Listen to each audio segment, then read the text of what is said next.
Okay, so anyone have questions on materials before we like go over as a group, just individually? Any questions? I got odorless mineral spirits. I actually bought all this stuff a long time ago with the intention of doing a transition to oils, but Okay. I found it very intimidating. So hence this series of classes is going to help. Yeah. Do you have Alkyd, Tony? That's out. Alkyd is a quick dry medium. It's called Liquin in the brand for Winsor and Newton, but there's lots of other companies who make an Alkyd medium. Okay, no, I don't have that. Okay, that's fine. We'll talk about that. Hey, good morning, Alec. Good morning. But isn't that an alternative to something like odorless mineral spirits? No. Hmm. Well, I mean, no, but it is way back. I don't want to get too ahead with those technical things, but way back in the more traditional days, artists would use a cobalt dryer, or sometimes call it a Japan dryer, and it's very powerful. I'm not exactly sure what it's made out of, but like you would only add a drop, and that in essence would create the same result as an alkyd, which is something that helps it to dry faster. So, odorless mineral spirits will be what you want to use today, instead of more oil, and we'll talk about that.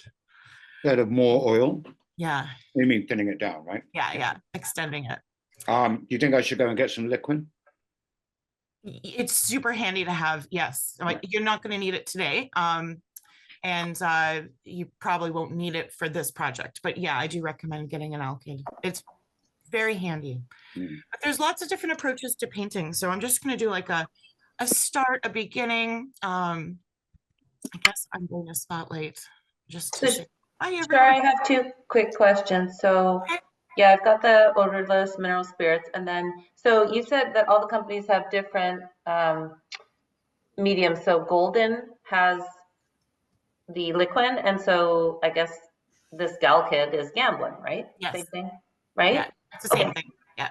Cool. And then I don't have, I'm just going to use the oil paper. I have oil paper. Okay. So do you, like when you do that, do you tape it down just like you do? Yeah. Absolutely. And you'll want to keep it taped down the whole 5 weeks. Yeah. Right. And in the future, for anyone who wants to use oil paper, you can mount oil paper with, like, when your painting's completed. You can do it before, but when it's completed, and you give it some time to dry, you can use a gel medium to, adhere it to another canvas or panel. Like, that's in the spirit of it, if it working out, right? But it's something that paper you can also just frame. Usually it'll be mounted on a foam board, but oil paintings cannot be behind glass. So starting sort of with the end at the beginning, oil paintings need to breathe. And so they are never behind glass unless they're 500 years old and in a museum. And then they don't want you breathing on it. So the mission and why I decided to share this technique, and in the future, perhaps some others.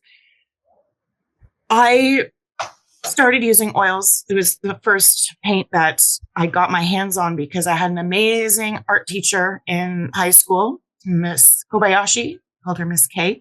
And so I went to an art high school. It was like an integrated arts package you had to apply to get in. And yet my teacher, who, like, all the teachers in this school basically, were like, you're all exceptional, so no one's better than the other. But she would sneak extra little things to me because I was so interested in this as like the outside of class. And so I don't know if you've ever heard, like in education, you have a budget, and if you don't use your budget, then next year you might get less money. So the teacher would buy extra stuff, and she would slip 200 mil, like the huge Winton tubes of oil paint my way. So I was, maybe 14 and we weren't learning how to use oil paint in the class. This was her saying, go do this outside. And so I did a lot of tests I made intentional mistakes. I made mistakes that were unintentional as well. But I really pushed the limits with oil because at the time, it's all I had. I had a lot of it. So we're going to go, these notes have been accumulating over probably that decade. So I think I officially sort of moved into acrylics when I started working at Triart. So it's been over a decade since I've really broken out the oils, and mine are in rough shape. I actually had to get out this baby, which these work, by the way. If you ever have tubes that won't open, this is a fantastic tool you can get at like a hardware store. It really works. Because mine are so old and they haven't been opened in so long. But that's the cool thing about oil paint. It lasts. It doesn't dry out like acrylics do. If anything, it'll just lose all its oil. If you have a punctured tube or something, it'll seep out and you'll get really gross, oily residue. So it's messy in its own right, but it actually really lasts a long time. So when I learned the glazing technique, which was by my instructor at the time, Kathy Marlene Bailey, I was amazed. I don't have those paintings that I did back then anymore, but I was amazed at the result. And it's very classical. I just know you're all going to love it. But this is different than what we call like alla prima or painting quickly. So this is the opposite. This is absolutely painting slowly. We're going to go in stages, where today we're going to do a Brunei, and we'll look at that. A Brunei is a Gusai. It's an underpainting, and we're going to spend a lot of time doing that today. So I'm just going to say, let's go over those notes together. Shout out and say if something doesn't make sense, or if you have a suggestion, because then I can continuously update this document for the future. So it was for me intentionally. Okay, so surfaces. You have to prime for oil on pretty much anything because it is a natural product, which is different than watercolor. Watercolor is you're washing out the binder and it's staining the paper. But with oil, if oil is painted directly on paper, it will rot and it'll eat each other. So you have to create an isolation coat. That's basically what a gesso is, right? It's protecting your surface from the paint being seeping, down and into it. Masonite board is a tricky one for that too. So just in the future, if you want to get really cheeky and go to a hardware store, there are different types of masonite board, and the ones that the stores sell don't have oil pressed in when it's being manufactured in the same way. So just be mindful about that when you're trying to do something a little bit different. Is that masonite board has more of an industrial use, and those boards are really oily, and you can kind of even see it. Just keep that in mind, that art store masonite board is kind of made for artists. So there's some tips there. Stretched linen is gorgeous. If you ever really see that available, I'd suggest to try it if you haven't. It's a popular surface for portraiture because you have less texture. But you can also prime and create texture. So there's some notes with the primers, like using a roller. Every time I've seen any artist use a roller to apply gesso, it's such a lovely result. But this is all personal preference, right? Stacey, you're asking, do I have to prepare a surface with more coats of gesso? And that will get into as you go along. Yes, I like mostly pre-primed things come with cheaper gesso that's been, machine applied. So getting an artist quality gesso, even applying just one coat of that, can make a huge difference.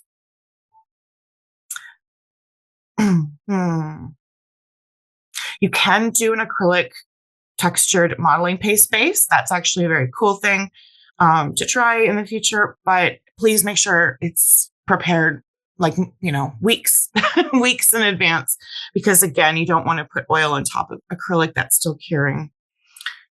In that little trick that I've shared over the years, that if you put your hand on the back of your surface if it feels cold, then there's still water content in there. So that really can help with the textured base. Okay. Pretty much just when it comes to the pigments, I put that there, that natural pigments. There's a lot more information for oil painting as you go forward. And I think it matters because there is different amounts of oil in each color, in each tube.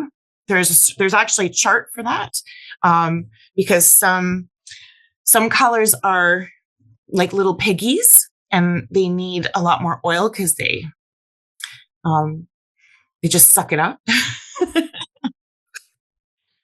So synthetic pigments tend to take longer to dry. And there's not as much information on those. Mostly because oil painting is very traditional. So we'll get into that with the mediums. Okay, binders.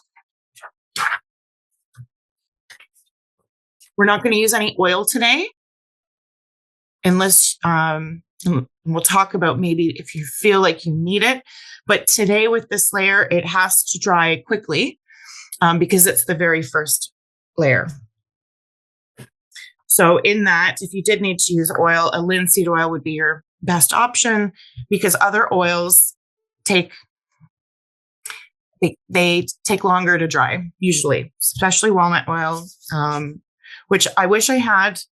M. Graham is the company who started this whole bringing walnut oil back. It's still a traditional oil that was used in the past. And I love his paints and products. And he has a walnut oil and a walnut alkyd, which I think Irene, you picked up. And you're going to love it. But walnut oil does take longer to dry in comparison to linseed.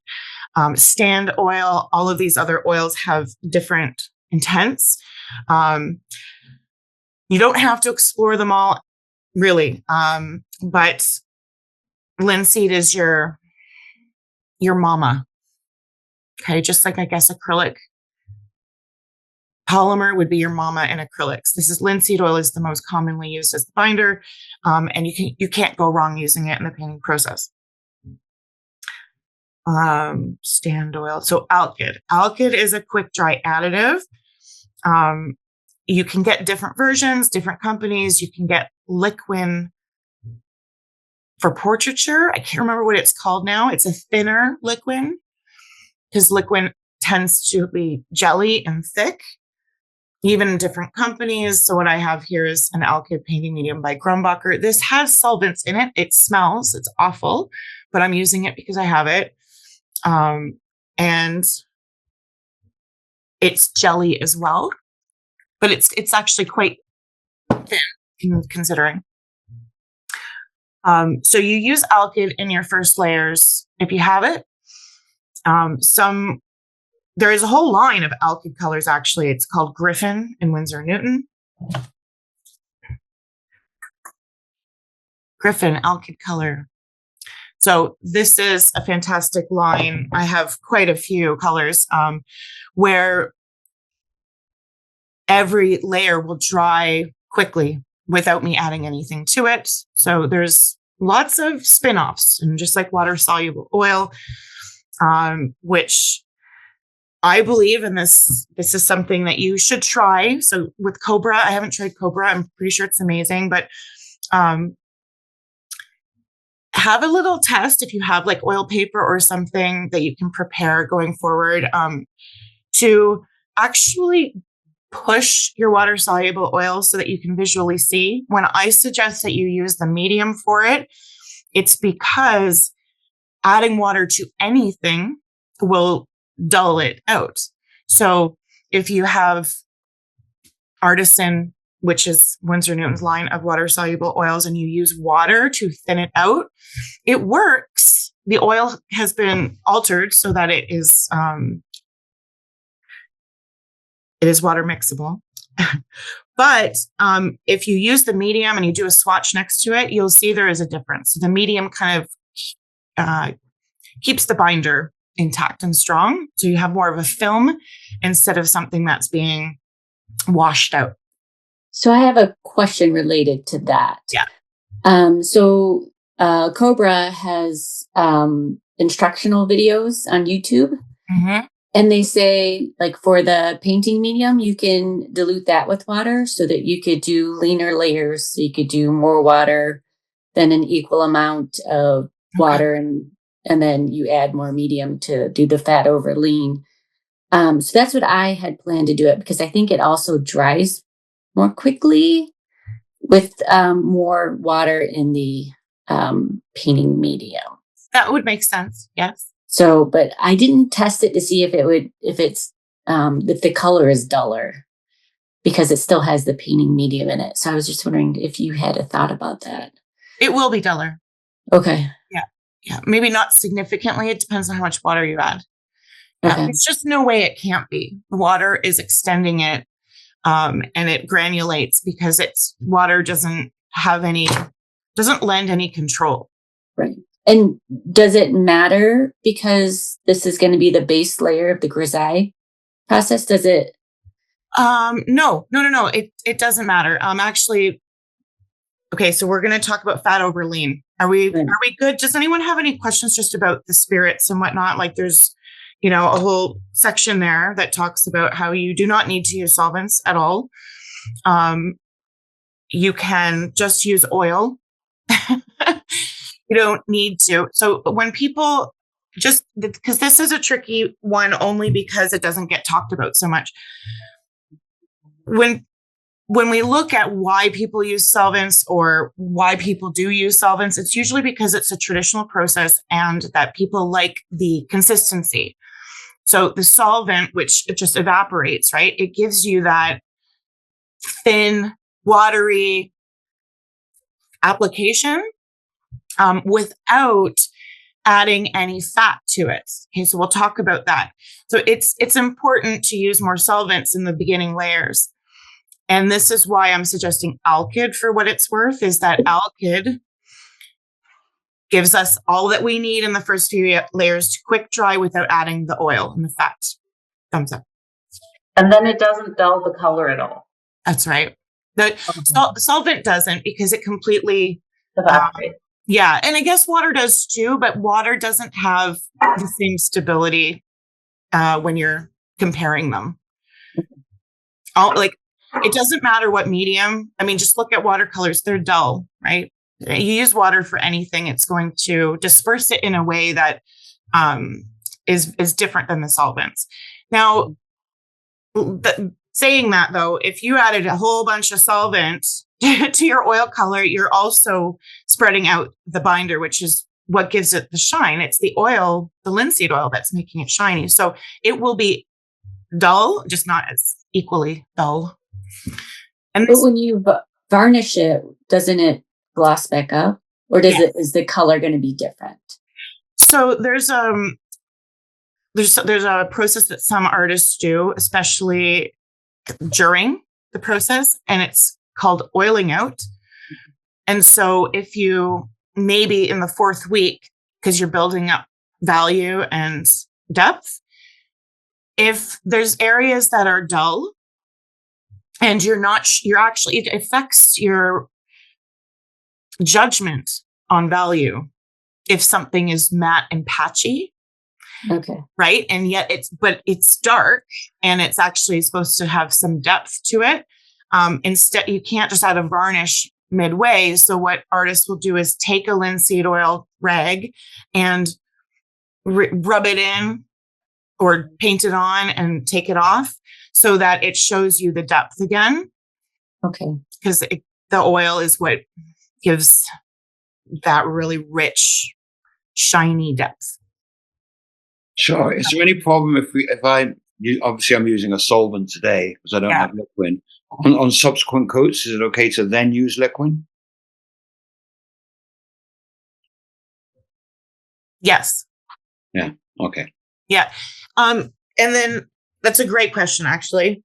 The thing about this process, because we're going to talk about fat over lean, which is the height, that's the big thing about oils. Okay. This process, every layer is thin, so we really don't ever have to worry too much about how much we're adding of this or that. But properly, alkyd is used in the first few layers for the reason of speeding up the drying time. Because solvents don't speed it up. Solvents just don't add oil, which takes longer to dry. So let's talk about fat over lean. Let's see if what I wrote makes sense here. Okay, hold on. Okay. Oil paint doesn't dry by evaporation, rather oxygenation. So additives such as cobalt dryer, Japan, they're the same thing, Japan dryer, or alkyd mediums are oxidizing agents. They help speed the drying time. The application of paint in the early stages of the painting should be kept thin, both in thickness, but also oil content. Only applying impasto or thicker or more oily, juicier strokes in the final layers. The main thing is to think about drying time. The top layers of a painting should dry slower than lower layers. So this is like building a house. You need a good foundation. And if your foundation is shoddy and you're just not thinking it through because you're just like going and attacking the painting, if you're painting really, really thick, that would have to be in one go. Like you're not coming back to it. You're not adding anything else to it because that layer will probably take years to dry. So oil paint takes a long time to dry. And that's why we build up thinner to thicker. It's not just thin to thick, though. It's also fat over lean. So leaner, thinner, thicker, and fattier. And fat is your oils. Kind of like a human.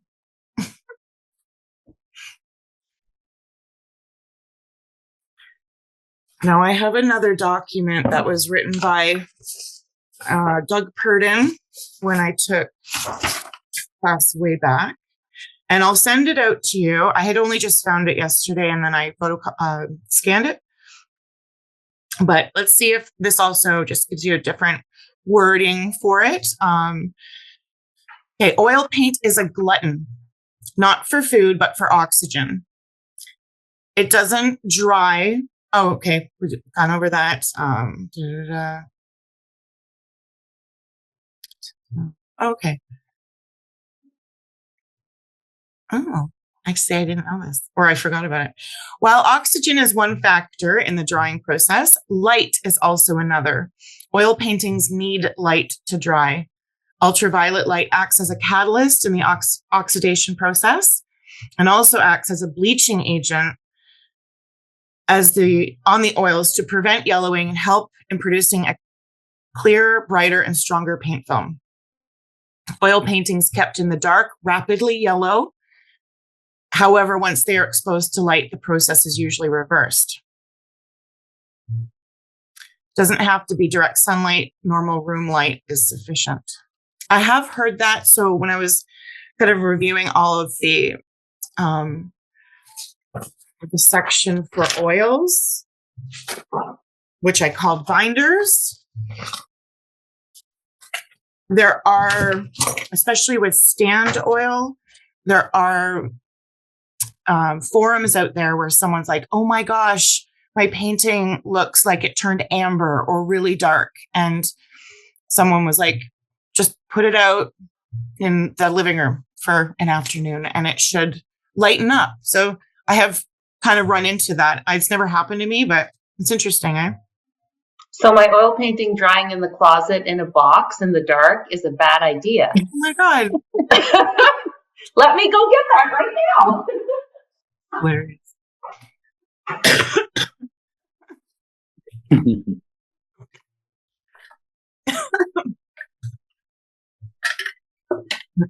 Okay. Save the paintings. Yeah. And it encourages you not to hide your work in a closet. So this is, again, in the words of Doug Purdon. He used to be a Winsor Newton rep, by the way. He doesn't teach anymore. He's retired, but I learned so much from him. I was telling someone recently that I took a 2-day advanced oil painting class with him, and there was, 10 other people. And he talked the whole 2 days because we wanted him to. So he kept asking us, do you want to paint? And we said, no, we want you to keep talking. And I wrote like almost a half sketchbook of notes. And so a lot of that is also just broken down in the document that I sent you. But he had a way about explaining things because he was a very traditional oil painter, learned a lot from Winsor Newton. And if you look him up, Doug Purdon, he doesn't have, I don't know if he has a website, but just to get a sense of who I've learned from. I think that's interesting. And what's his last name? Purdon, Purdon. And his work is very highly realistic. He won an award for a painting that he did of New York. It included the Twin Towers, but he did this before 9/11. Mm. So the fact that his painting captured that skyline that was so drastically changed it was a big deal. And I believe it's in the Arts and Letters Club permanent collection. So Tony, you've seen it. I'm pretty sure I pointed it out to you in that wardroom. Yeah. Yes, you have. I remember. Yeah. It's like high realism, very finely detailed, but oil painting. That was one of oil and watercolor. Okay. Did he write any books out of interest or any? No, I don't think so, but he did a lot of teaching aids, which I'll send you this one. And he was he responded to all the technical emails that came through to Winsor Newton. So out there in the world, he's given so much advice, but I don't think he ever wrote a book. Should have.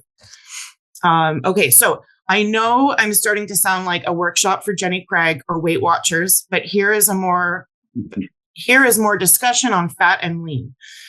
Most oil painters know the rule of fat and lean. However, most tend to forget that this rule also applies to pigments, not just how much oil you're adding. So there is a list here, and I think I might have added this a bit. I did. Okay. Fat over lean pigments.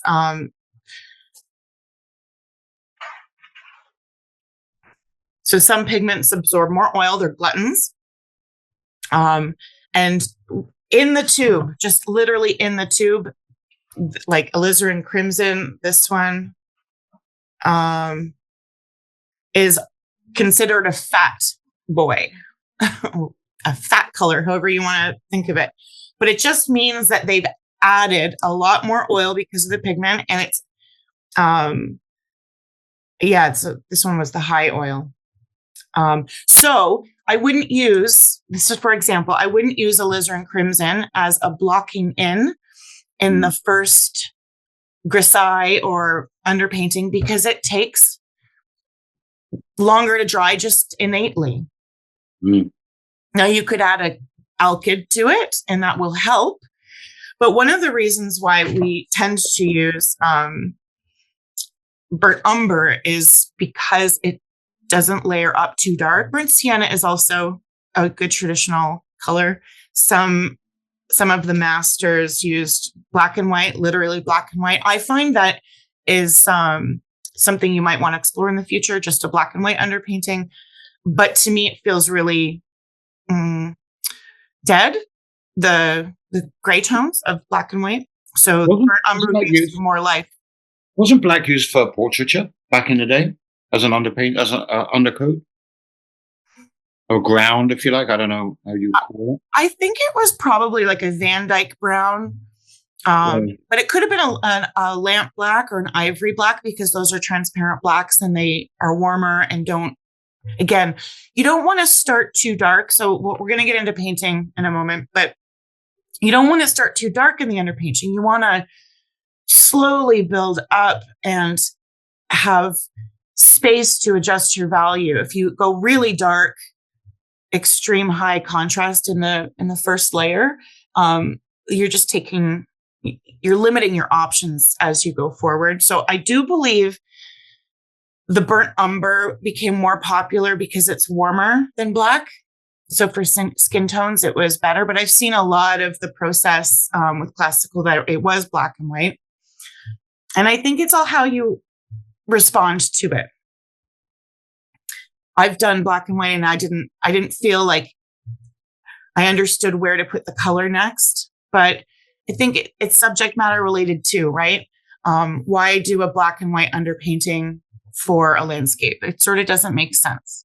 I remember when we were doing the Fowlism course, and I was painting predominantly in acrylics. Most of the undercoats I was doing were in umber, because a lot of those Fowlis colors are warm, right? The reds, and yeah. So okay, I see that now. Is there a guide, Shard? Is just your experience with the oil colors? Like I know, like from watercolor and acrylic, the cadmiums are less transparent, so they're more opaque, right? So certain pigments are more transparent. So does that go the same for oils? Yes. It does, okay. Yeah. And if we look at the tube, we're all probably using, even if it's student grade, like maybe someone here has Winton, I'm not sure.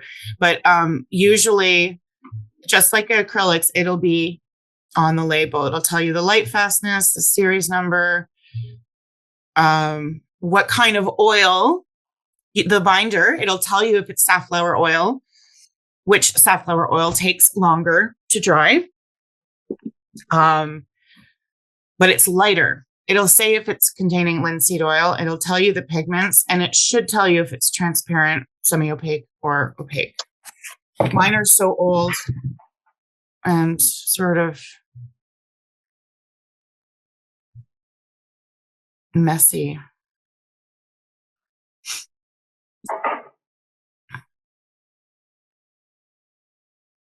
Yeah, so my French ultramarine is like PB29, and it's transparent. Yellow ochre. But yes, there is a guide. I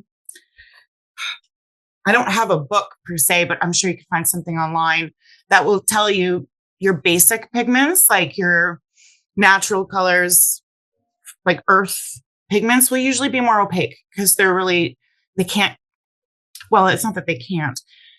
You want them to be ground so that they're larger particle size and have coverage. And this is where transparent colors will be more expensive. So a transparent yellow iron oxide is derived from the family of yellow ochres, but it's ground for a couple more days and all of that extra time and work so that it's smaller particles and more transparent. You pay for that. So you can count on that with certain things. Your cadmiums are opaque. Your transparents are usually synthetic nowadays to make them cheaper, really. So burnt umber and like all those umbers, it says it's high oil absorption, but that tends to be the more traditional approach, which is why I suggested it for us today. But yeah, you can play in the future with different colors at the beginning. Just be mindful as you go, like, using this as a general guide, why you wouldn't start with a cobalt. It's also very expensive. So you want your cheaper, faster drying ones. I know that's a contradiction a little bit because the high oil absorption with the umber, but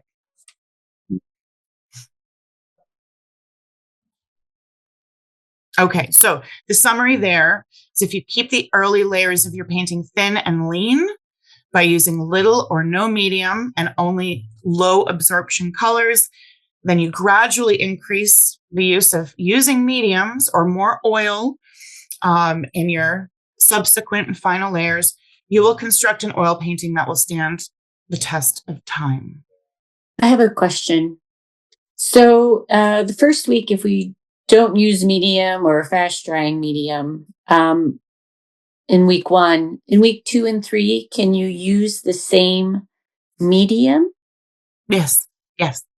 Okay, so it's not like for my water mixables, I can dilute them, but I don't have to dilute them because I could use the same medium week 2 and then week 3. Because I also have a glazing medium, which is fattier than the painting medium. So I could use that 4 and 5. Yes. Yes. Yes. So, let's just talk about for today. If you have alkyd, okay, we're going to use that. But in the next couple color stages, we don't have to use alkyd. You might not want to. You might want it to be open a little longer. You might want that working time. Now, it's no different than acrylics. Drying time is based on your environment. If you have it in the living room or in a closet, it depends on the color, the pigment. So when we get into reds and blues, the drying time is going to be very different than burnt umber. Now, from my experience, burnt umber with an alkyd in this first stage can dry within 3 days. But without using an alkyd, might be 4 or 5. Okay. Right. And So even using a solvent, it'll be dry by next week. Yes. You want to be mindful with the solvents just because you have dogs. Yeah, I've got the fan on the window open. Yeah.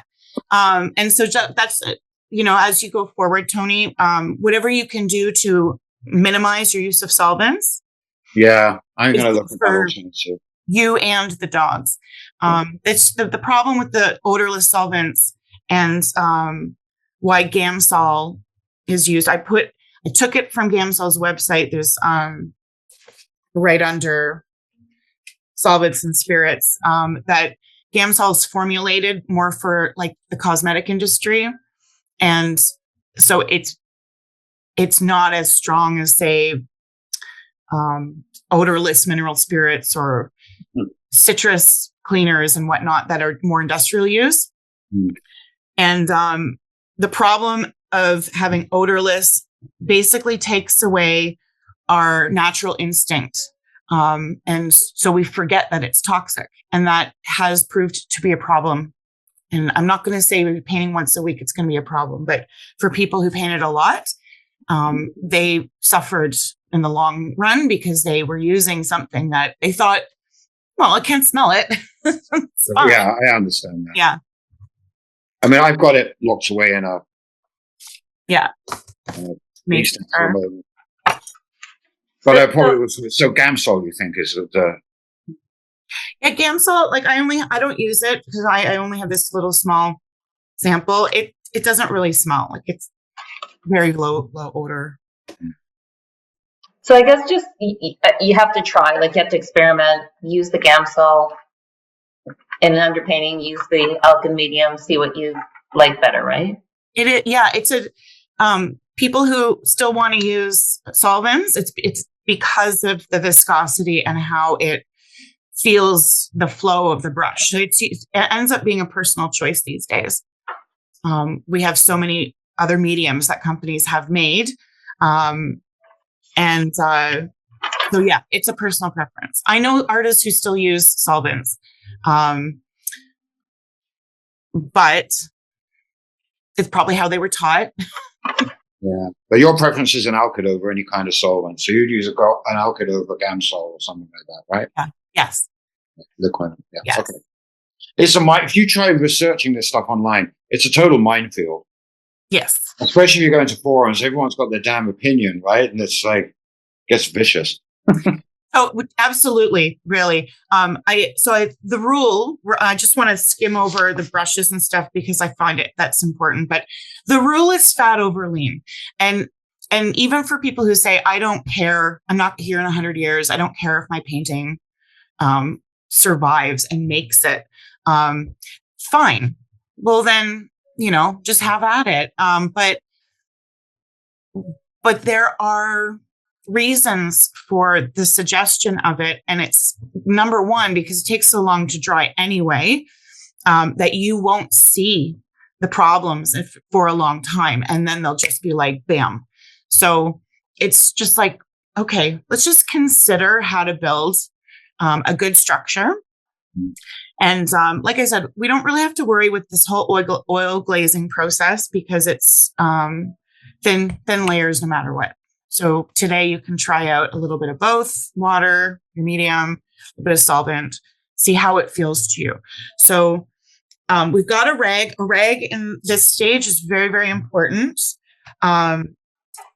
Brushes for oil painting. I want you to think about, this goes again for all paint, natural paint, natural hair. So there are synthetic blends that are made for oil painting these days. They're specifically made for oils because of the way the bristles will carry that paint and the oiliness, just like there are synthetics made specifically for watercolor so that those synthetic filaments hold the water. So I'm going to just do this sort of briefly. Is that hog bristle, which is the stiff bristle. It's so cheap, these brushes, but they're the natural hog hair is hollow. So it holds all the fat. It holds the oil really, really well. So this is your number one brush for oil painting. It can take abuse, and it holds the paint very nicely. The next down the line is a sable, a Kolinsky sable. Again, also used for watercolor. Very expensive. Typically used by portraiture artists because you can get a nice, beautiful fine point or fine line for hair. Kolinsky sables often come in rounds. They do come in other shapes, but that's generally why someone would put out the money for a sable. You can get mongoose hair. This is synthetic mongoose because Canada won't allow the real thing. But this is very soft. So if I'm going to choose as I go along what brush to use, at the beginning, I'm going to use the hog bristle, which is what I suggested for us today, because we're going to be scumbling and scruffing. And then in the next couple of weeks, if I want some more delicate, softer strokes, then I can use something that has that softer hair. Okay. Does softer mean more flexible? Because I have a brush that's silver black pearls. It's still stiff, That but looks synthetic. feels soft. Yeah. I had originally bought them for acrylic, but on the website it says it can be for oil. Okay. The black velvets. I mean the black pearls. So yes, you either have stiff, which gives you more control, and it can there's different terms there. You can read about holding a brush, the front end loading. So softer bristles don't hold as well, and they're going to be more floppy, but you might want that for certain techniques going forward. So softer does mean flexibility. Also, I guess called the spring. Right. The spring of a brush, yeah. So you want less of a spring with the softer brush. So this mongoose that I have does have a good spring, but it's still soft. Okay. So it can be either one or the other. Like I'd say spring is maybe its own thing. Okay. Like if you use badger hair and you wanted to soften out clouds, then that would be a really good next project. Of doing clouds just with oils and just exploring like what a goat hair versus a badger hair versus a hog bristle. You would see there's a huge difference. And I wouldn't ever choose something that's floppy without a spring because I know I don't like that because it is just going to be like limpy. But it can soften out and be used for certain techniques. So I think spring's kind of important. I don't know if I answered your question. They're in the same realm. Does anyone have brush questions? There's so many brushes. I mean, Yeah, I guess same as applies with acrylics. I remember this, like trying to paint with a small brush on a larger canvas. I'm using a 16 by 20 canvas today, right? So a larger kind of brush with a larger surface area, I guess. that looks like a very small brush, but No, it's not that small. I mean, I could probably get a bigger one, okay. but I mean, same width as my middle finger. Okay, that's the smallest I would go for 16 by 20. Yeah. Have a big one just in case. Okay. I'm going by, well, it has to be Madoko now because the other one's closed, but I'm going by there to get some liquid today anyway. Okay. So I'll pick up a bigger brush for next classes. Okay. So I'm going to set out my paint here. I'm going to sketch this in.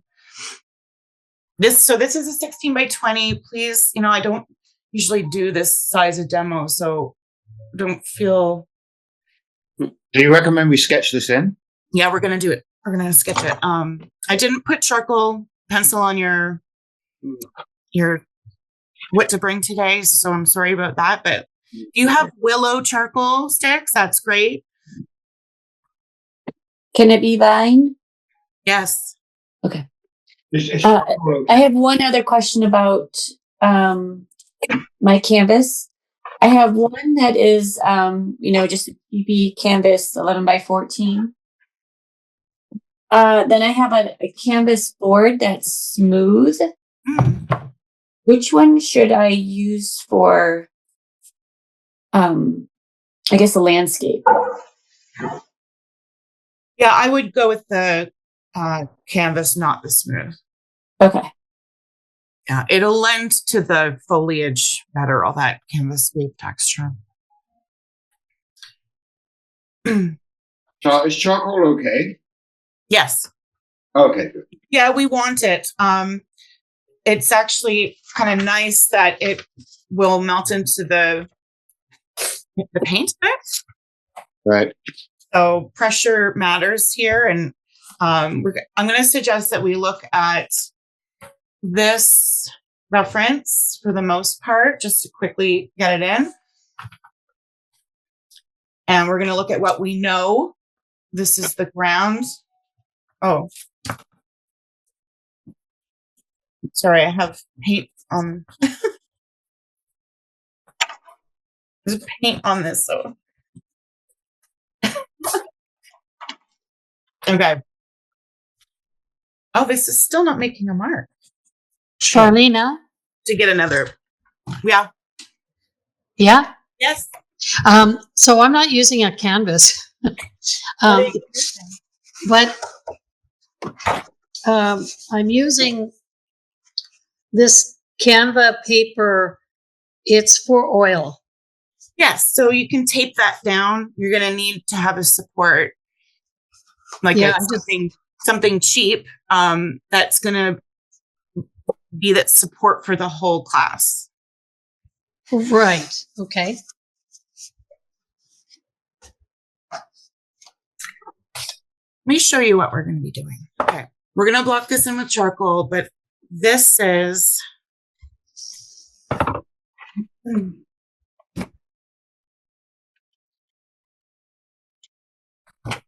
Jane, does that look familiar? She's saying yes. So this was an underpainting that Jane and I did sometime last year. So our goal is to get the overall composition and value. And that we'll actually use white for some of the white areas. Whereas in this one, this was kind of like a simple, quick study. This is another piece that is very old on my end, but you can see where I've developed the value and used white, which is now very yellowing in the clouds. So this is the goal of today, is to really establish the overall in kind of a monochromatic, earthy palette. I'm just going to find some willow. I don't have any willow here, so I'll be right back. All right, so I've got my charcoal and we're looking at the ground, which is in the lower third and it's on an angle. So I'm going to come in. I'm going to suggest that we keep our lines sketchy.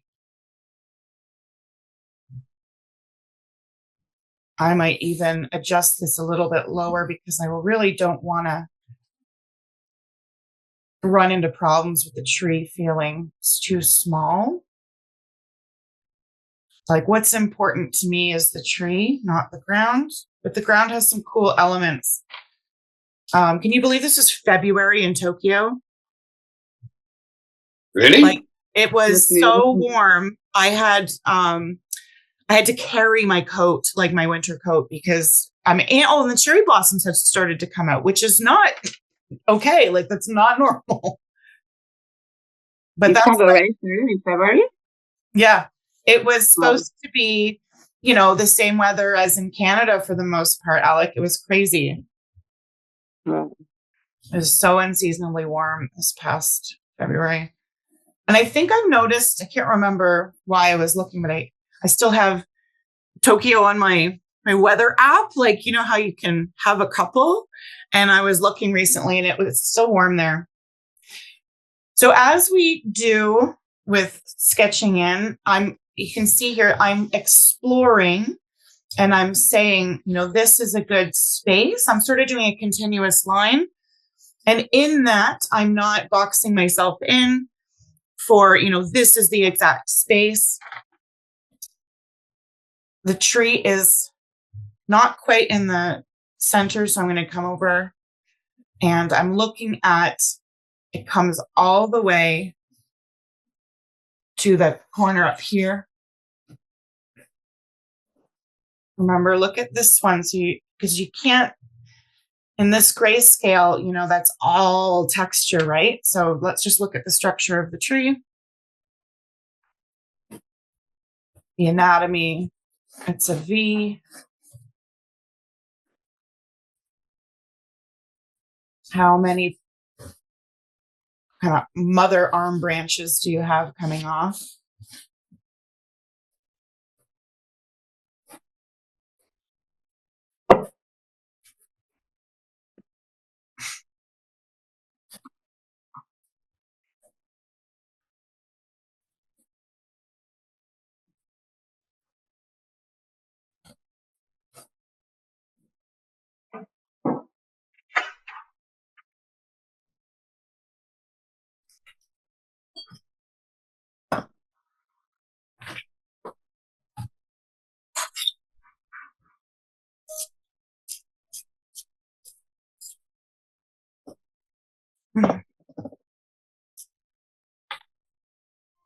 And a cool thing about this whole process is, again, using your rag. You can use your rag to create value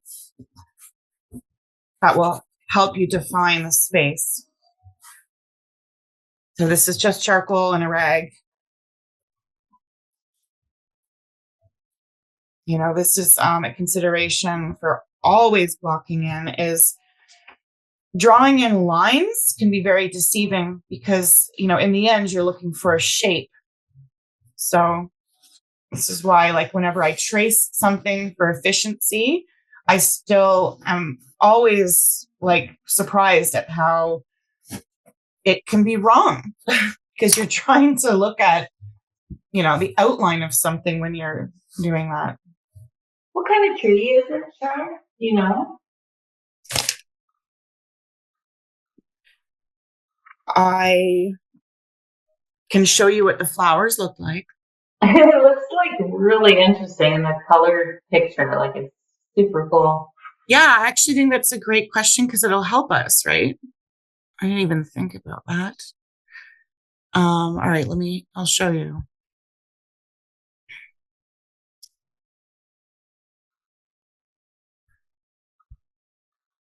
Hmm.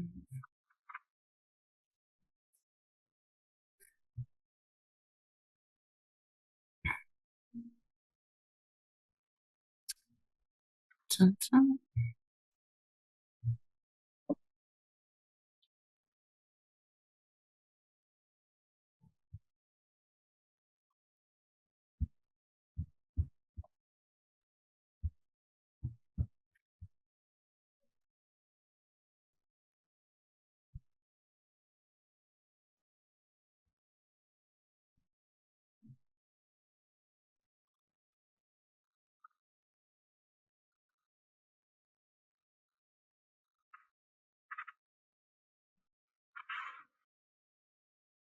I'm not sure if that's the one.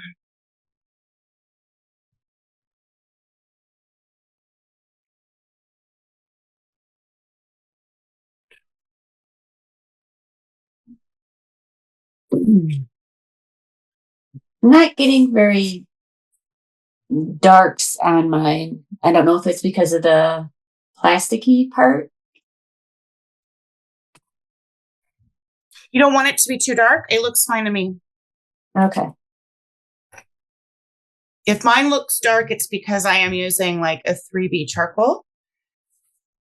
But we don't want this to be too dark.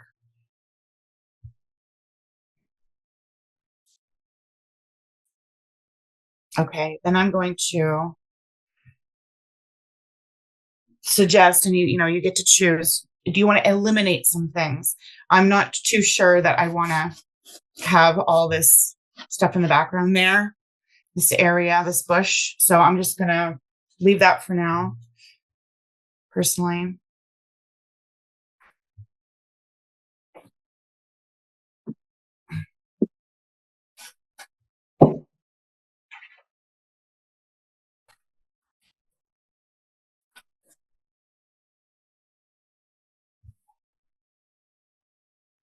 Okay, so once you feel you have all the main branches, I think that's very important.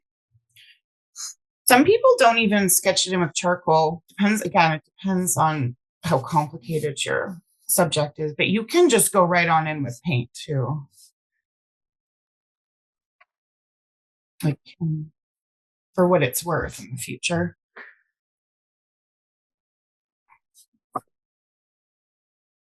Okay. Does anyone need more time? Sure. What was that, Tony? Oh no, I was just seeing where you're at. Oh, Kind of similar. Man, there's a lot going on in those branches. yeah. Just stick to that no tan one for the main arteries. Yeah.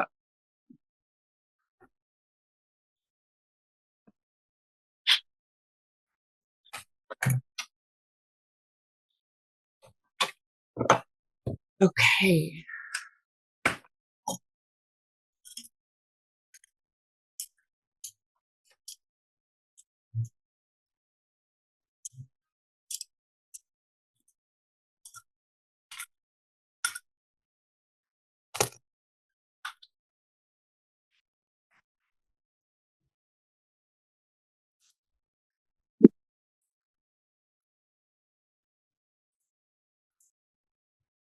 All right. So here's I had been using this palette for some other studies.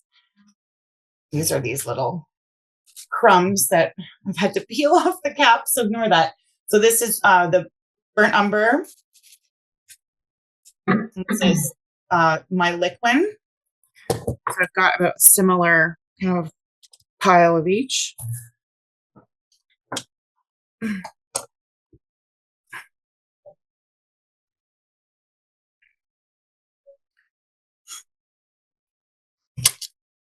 Okay.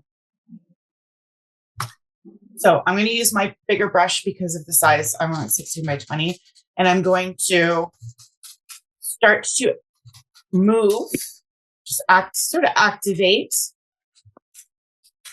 And I'm feeling how thick this is. And so I'm going to bring in some alkyd to extend it. I can feel immediately that there's more, there's a looseness to it.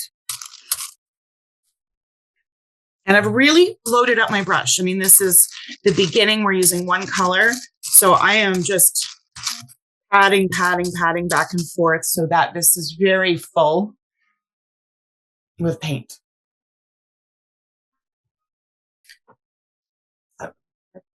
We moved on. Okay. So here we go. Even though this is an, okay, let me just, for what it's worth, I want to say with an underpainting, you can do as much detail as you want. You could do it very quick and just block it out like the charcoal. And yet you could do it very detailed. Now, I'm going to suggest today we have plenty of time, an hour, which really is quite a lot for this. But let's do as much detail as we can get in today and then see how you feel about that, because you might even want to do more. The more detail you do in this stage with the glazing technique, the better.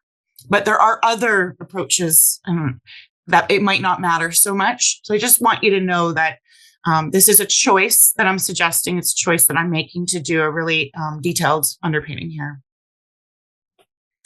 But in that, we still work from the general to the specific. So I'm going for the larger spaces first, the larger and darker. I'm still referencing this. And eventually I'll start looking at this, maybe something in the middle, because I like higher contrast. But this is where I'm starting. So in the top right corner.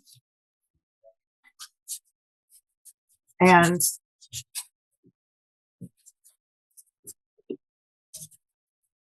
I'm using. So you want to get this quite thin, Shar, right? Okay.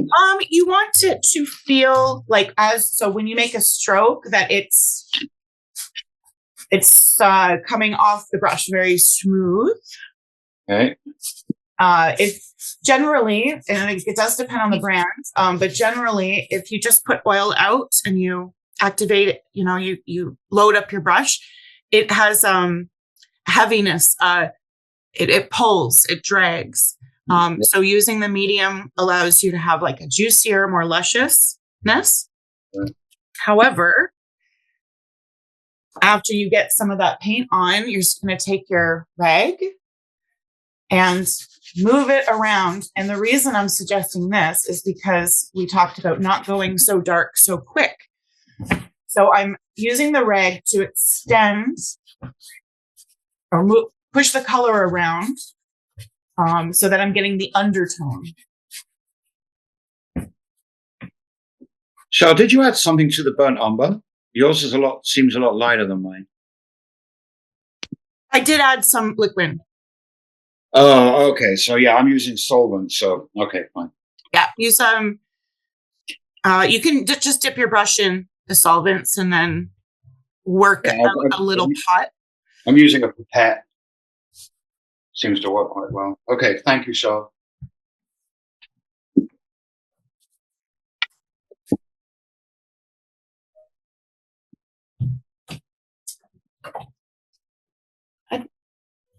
I'd rather you not.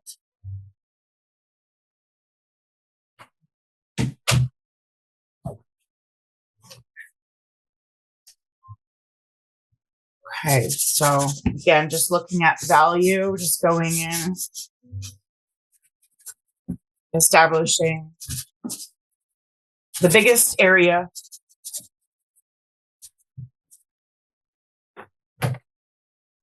No. Okay. And again, that's burnt umber you're using, Shar, right? Yeah. Yes. Did you have it? Yeah, it just seems a very different color from what you've got. I've got Winsor & Newton burnt umber. I have the same. It's video as well. I think. Yeah, probably that backlit or whatever. Yeah, I think it's probably the same tone. Okay. Thanks, Shar. Oh, you know what? Now I've got the rag out. Okay, I can see.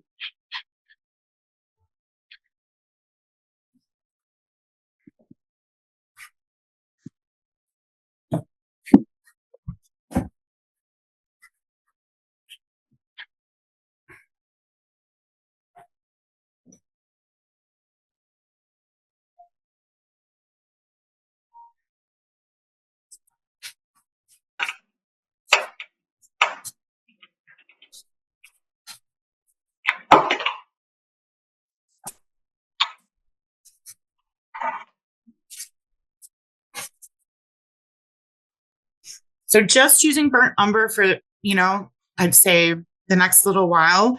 Let's try and use the white of the canvas for any really white areas that we have. You can lift and remove using your medium or your solvent. So if there's sky hole areas, that you've now covered with this undertone of burnt umber, you can use the rag and the medium to lift it out and get back to the white of the canvas. Shit. So eventually we can introduce white, but in this stage, let's just do what we can value-wise with either removal.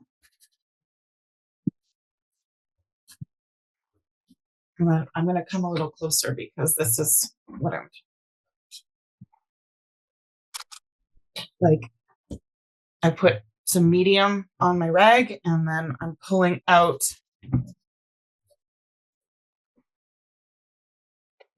and I really would love to see you playing with what kind of stroke is giving you that texture that you're seeing on the whole. The scribbly, crosshatch X thing is something I'm drawn to.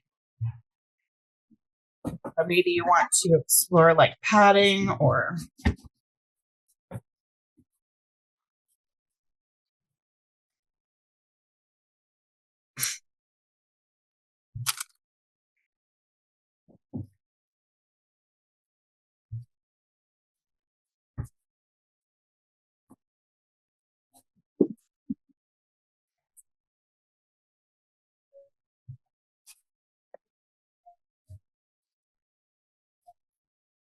Is it okay if we cover up the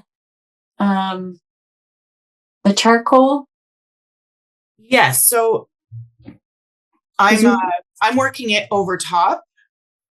Like I'm actually taking the rag, so I'll bring in the paint here and then I'm ragging it out into the charcoal, making it into a mixture. Because the sky is in the background, I just find it's easier to play around with, the lighter areas. And then just to jump ahead so you can see, then I'd be like, okay, now I'll bring in more of a straight burnt umber. I don't even need a medium. And then start to put in those darks because this burnt umber is going to be it's going to reflect our blacks. Oh my gosh, a little of this paint goes a really long way. Yeah. Crazy, But it isn't won't it? dry, right? Like it'll, you could probably have this on your palette for like a while, right? Like, If you put out a big, glob on your palette, then it will stay for quite some time because you can even just pull off the skin. Actually, I mean, the thicker you put it out, the longer it could take months to dry.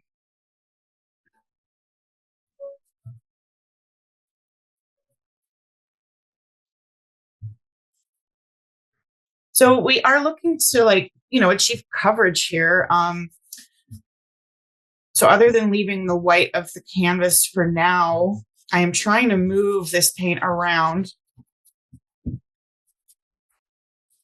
And you'll see, talk about this paint goes far because of the oil in it, but also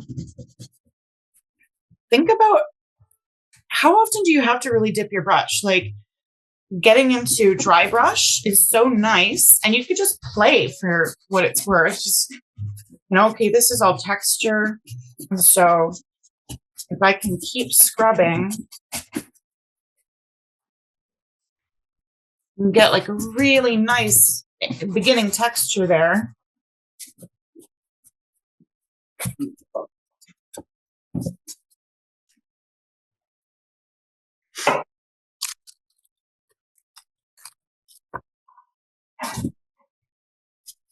and then, a little bit more paint and medium, and then see the difference, like feel the difference.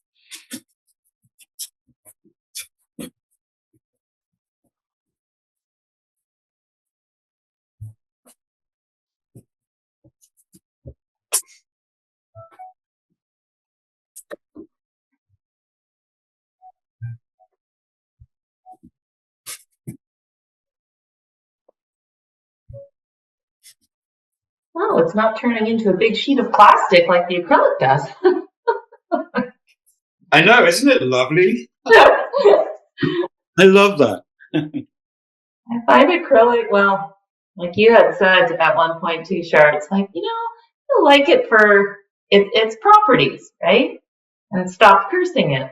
And you learn how to That's why, and just, again, my own advice to people has always been like, use acrylic for what it is. Stop trying to make it something it's not. So, all of those like extenders, to keep it open. I'm like, why? Because acrylic, when it gets thick and sort of half dry, I think is really gross. Mm-hmm. It's like it's tacky. Mm-hmm.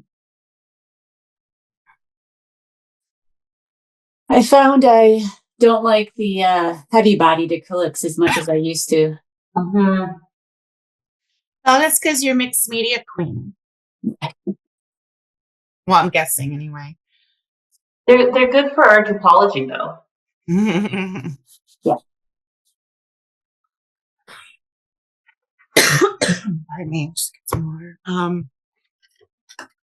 So there's a big sheen on my video because of the lighting here. But I'm starting to come in, and this is where you get to explore your brushes and what works best for you. This is a filbert that I'm using. And, here's probably all why you came to oil painting, is that once I'm coming from the bottom trunk up, the stroke that I get to create these trunks with and then let it disappear into this mid-tone ragged area is so smooth and soft. And so I'm going to suggest that we keep things very soft. And that means your touch and how you're applying this with your brush. If you have a long-handled brush, Tony. Sir? If you have a long-handled brush, hold it out here. Yeah. So that if you have a short handle brush, it's no big deal. But if you have a long handle, try and hold it at the very end so that you're kind of relinquishing control a little bit. At this stage, having hard lines is, that's harder to soften out later. So it's easy to sharpen up a line. So I'm just keeping these very wispy.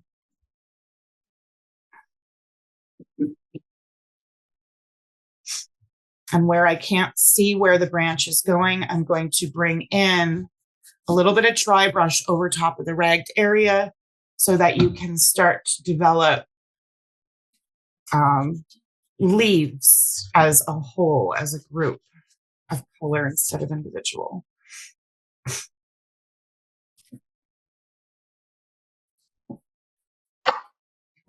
Is it a problem with going over with the rag with the charcoal and then mixing that charcoal in with the paint that you have on the palette, or should you be careful about that? Oh, well, there's no problem at all mixing in the charcoal, but you don't want to in the future contaminate other colors. So I would say this, approach using charcoal here is like you want to embed it in now with the brown. You could even use water and wipe it off the canvas if, say, there was an area you wanted to bring in white paint. And then you're like, oh, but now the white paint's going to turn gray. So like you get to choose, is this charcoal going to be mixed in with the paint? Like I like it in the shadows. I actually added more charcoal to increase the how dark the burnt umber was. But it can be a problem depending on your light areas and contaminating it. I can't see the bottom of your painting. And that's actually like where I'm having fun. Right. So, And there's no point, like I was using I have the Alpha medium, so I want to try that. And then if I want to try the Gamsol in another area, like it doesn't matter, right? You could just, oh yeah, it doesn't matter. doesn't matter. Okay.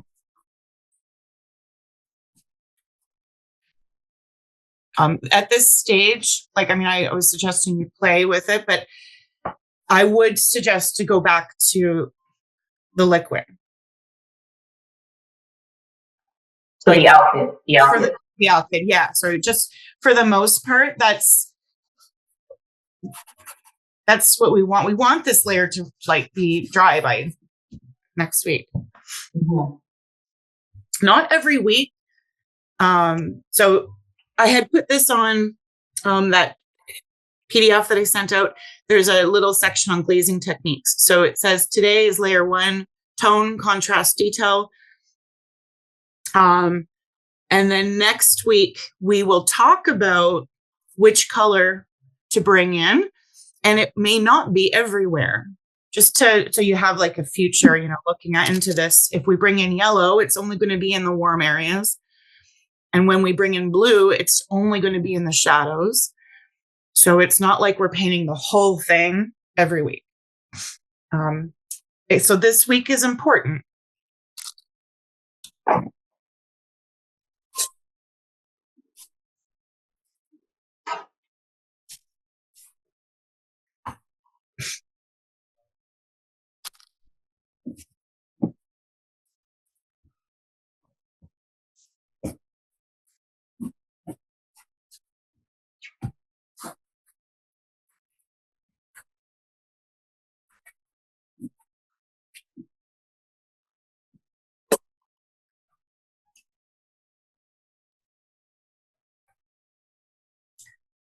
I'm just going to adjust the camera a little bit off to the side so that I can get a larger area happening, but I'm sorry about that glare. That's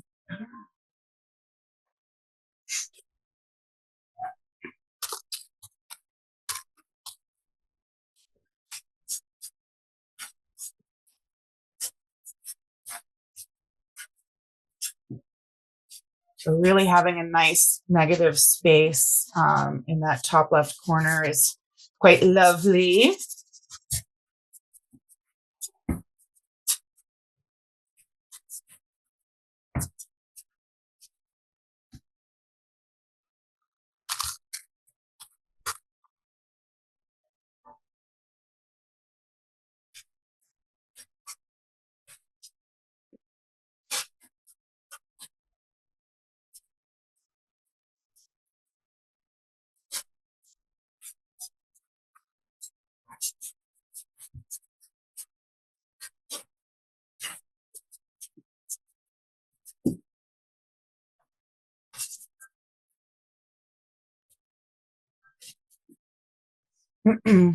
I'm going to exaggerate in mine this whole light area on the left.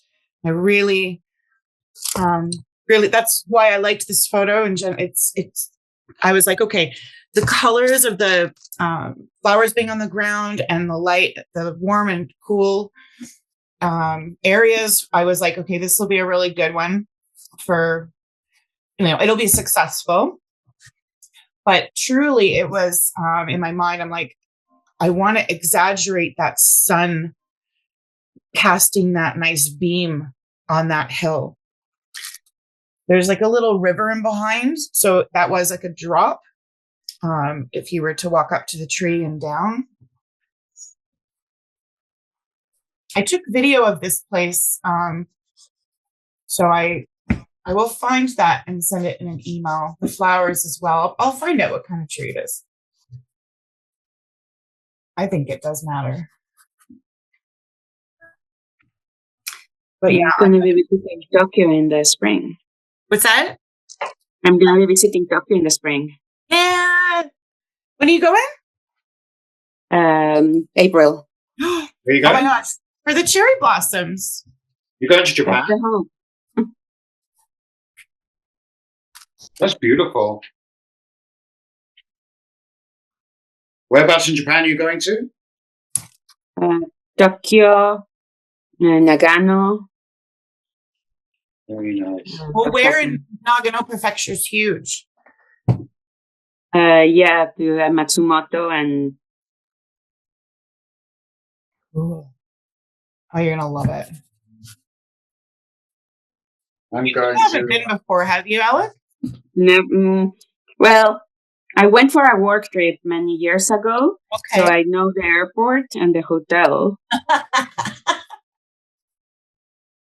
The airport's really easy to navigate. I was impressed. Yeah, and the train lines, which were super, easy to. Well, because I don't know if there was like, I think there's like 5 or 6 companies that own different train lines. So you really do need Google Maps. Mhm. Because it's not that it's complicated, but there's different fees for different companies. So it actually was like really amazing that all shows up on the map, the Google map. It'll be like, you're going to go here and then you have to pay this at a different kiosk and then you have to find the right, kiosk name. That to me was the only thing that was a bit hard. And once I asked for help, this one time, a little man came out of a little tiny door in the wall and he the little kiosks are like little ATM machines. And I saw that there was like a plexiglass window and a little office, where people would help. And so I knocked and I was like, gestured, I need help. And he came out of an actual little door, like flip door, and he popped out like an Oompa Loompa and helped me on the kiosk. And I was like, what just happened? It's so funny. I'm going to come a little closer here and then just talk about wiping out. It doesn't always have to be with a rag. Oops, 1 second, guys. Sorry. So you can get into smaller brushes at some point. I'm actually gonna break out my mongoose just because it's handier. So I'm just dipping that in the medium, or you would dip it in the solvent, Tony. And I'm looking at, I want it to be lighter here. So kind of wiping my brush. So I'm removing the oil for the lights in the largest areas instead of bringing in white paint. And this just kind of keeps it thin, because once you start adding white paint, then you're probably going to look for coverage, and we don't want to go too thick too fast. So that's just the reasoning for using the wipeout at this point. Funny, intuitively, I've actually been doing that already, Sean. Great. Just kind of figured. That's what the solvent's, one of the reasons what the solvent is for. Yeah, it's like watercolors using water, right? Yes. So you can use it to, extend the transparency or fluidity, but you can also use it for removal, like at any stage. Yeah. So who's in love with the softness? Oh my God. I'm Like, frustrated with my canvas. And it's just a regular canvas, that one, right? Yeah, it's just cheap, but I feel like it. Like I can still see all the white little texture, So really grind your paint in there, Stacey. Like get it in there. Okay.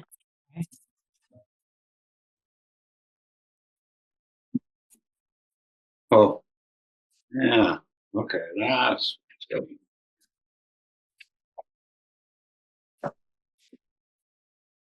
I'm also having a hard time getting the trees dark enough. It just seems like it mixes in with the oily background. That you've used the rag, Um, the background, that area where you've used the rag. yeah. It's Well, because it's darker, like the top part is darker. Can you here? Let me see. Let me show you. It's hard to see. Like up in here, like it just disappears. yes, that's perfect. Yeah. You want it to. Like if we go back to the actual photo, the distinctiveness will be color later, like bringing in the grains Okay. to the structure of the tree. So if you look at the real photo, I mean, they disappear into those leaves. So I think that it looks great. Okay. And that your trunks look dark enough.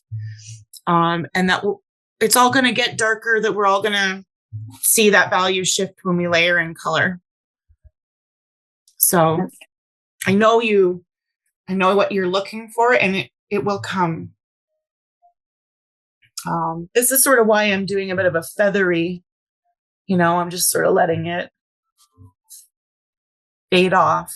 And I think it's the same value for me that you have. I think I just need to wipe maybe more of the background off. It looked good in the top right-hand corner, but yes, I mean, in here, you had already started doing that. You had some nice negative spaces.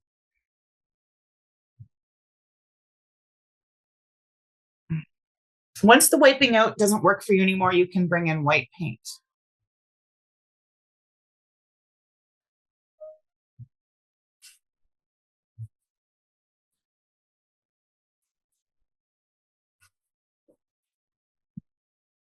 There's a lot of people who are oil painters who, in this stage, if things for whatever reason got too frustrating, usually it's not for this glazing technique. Usually it's the alla prima, like just going in, doing painting in one sitting. But when it doesn't work out, because oil is so slippery and it's still really wet, generally people will just take a rag and wipe the whole darn thing off. Like literally just wipe it down, because this is the con of oils. That it stays open for so long. So whereas acrylics, you would just say, I'll let it dry and I'll just over it. In this medium, you would wipe off. And the instinct to do that is usually very good. Most people who say they, gave in and wiped it off, they were really happy that they did. Something that you keep in your back pocket. There's no regrets usually.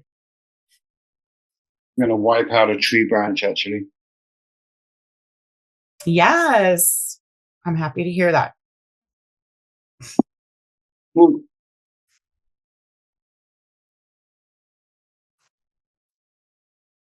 It's too high. There you go. Wow.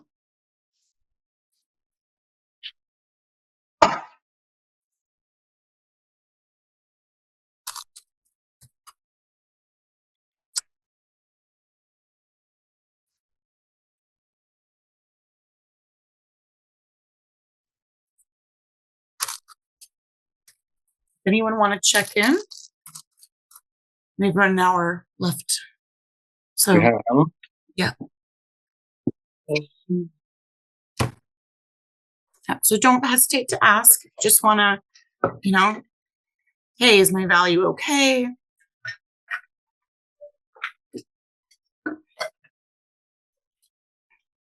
Jane?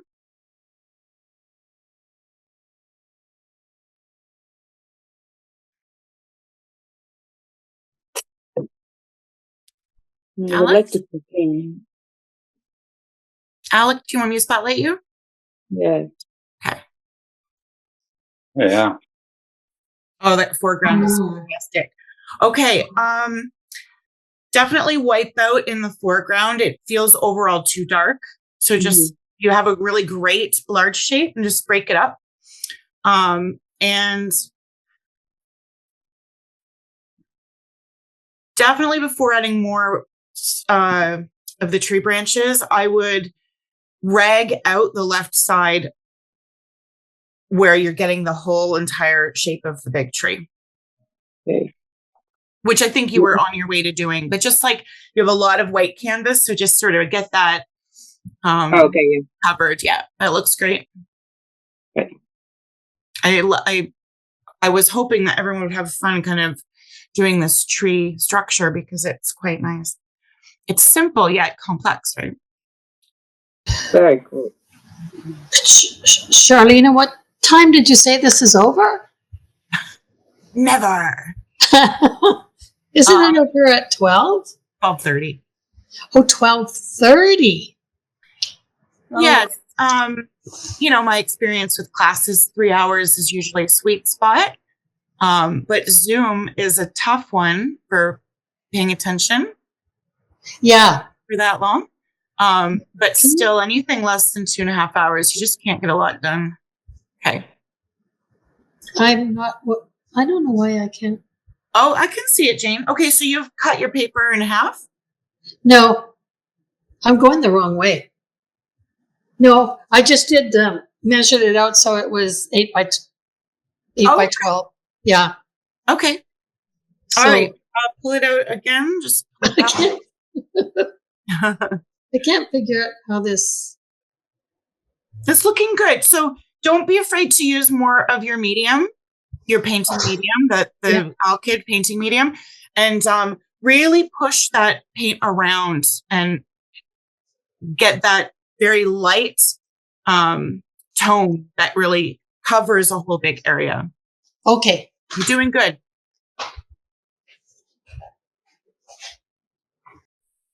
I was really hoping my sushi cat would not come in my room for this because the Grumbacher painting medium does have solvents in it and I can smell it.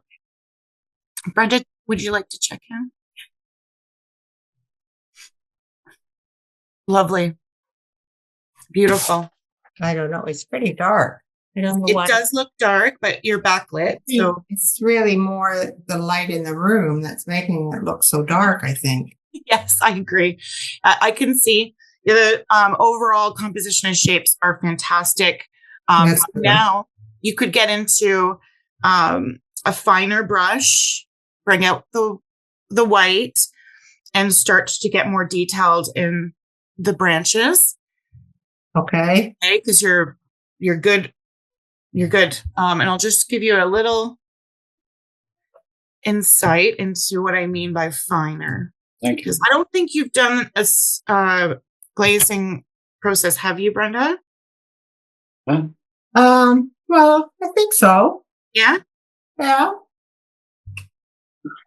Oh. Maybe not quite so many layers. Right. So I'm going to assume that it's just been more naturally your application, but that this is like kind of a bit more specific. Right. You're making conscious choices with the colors and layers.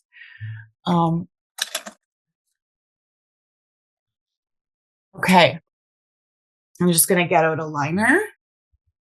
And where I would start on yours is probably in and around here. Just need a bit more medium. So I put out white. Oh. And just kind of mixing that in.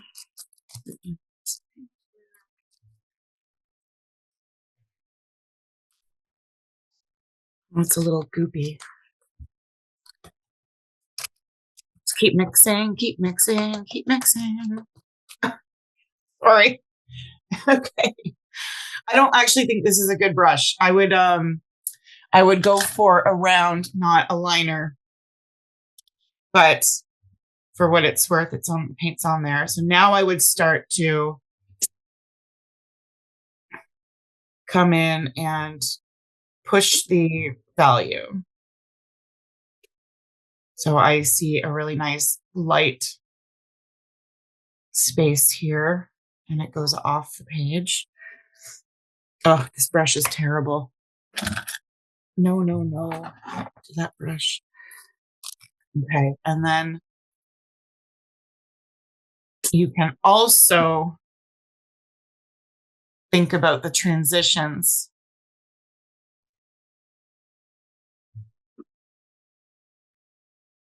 And softening out your edges. And then even coming in and doing more detail with these branches. This is for everyone. This is how detailed you can get with this bunai.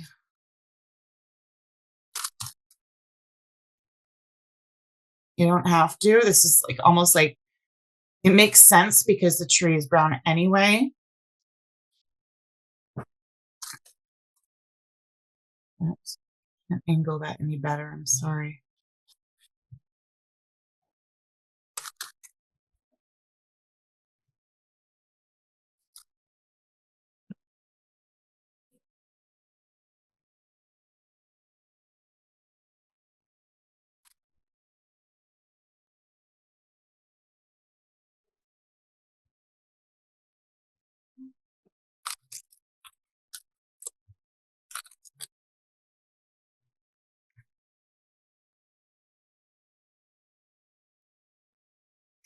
I think I have too much medium.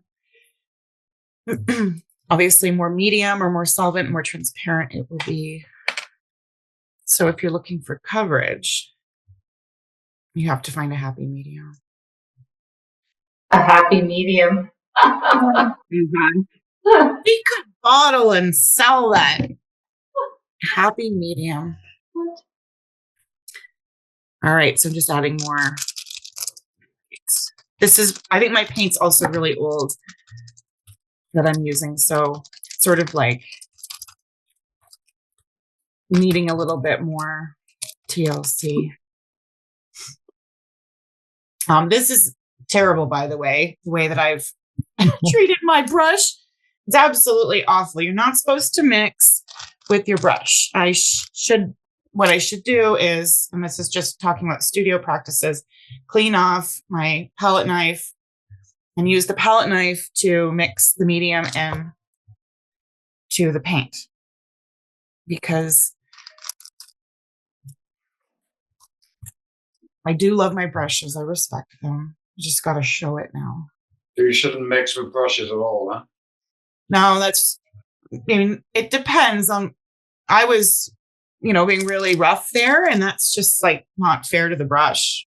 I mean, you can mix gentle glazes with your brush, but These palette knives, so anything that's metal that you use, you can clean it off really well and then use it again for acrylic, right? Like, that's okay. Okay. I don't want to buy a whole other set for acrylics. It's like, well, it's acrylic that wrecks brushes more than like oil. So yeah, I noticed this just wipes off. Like, this is great. And it's not drying, and I'm not swearing as much as when I use acrylic. So, again, I'm not using oils as much as some people. I don't know if I ever will, just because I like so many different things. But there are some oil painters who never wash their brushes ever. They leave them in a jar of turpentine, and they never wash them.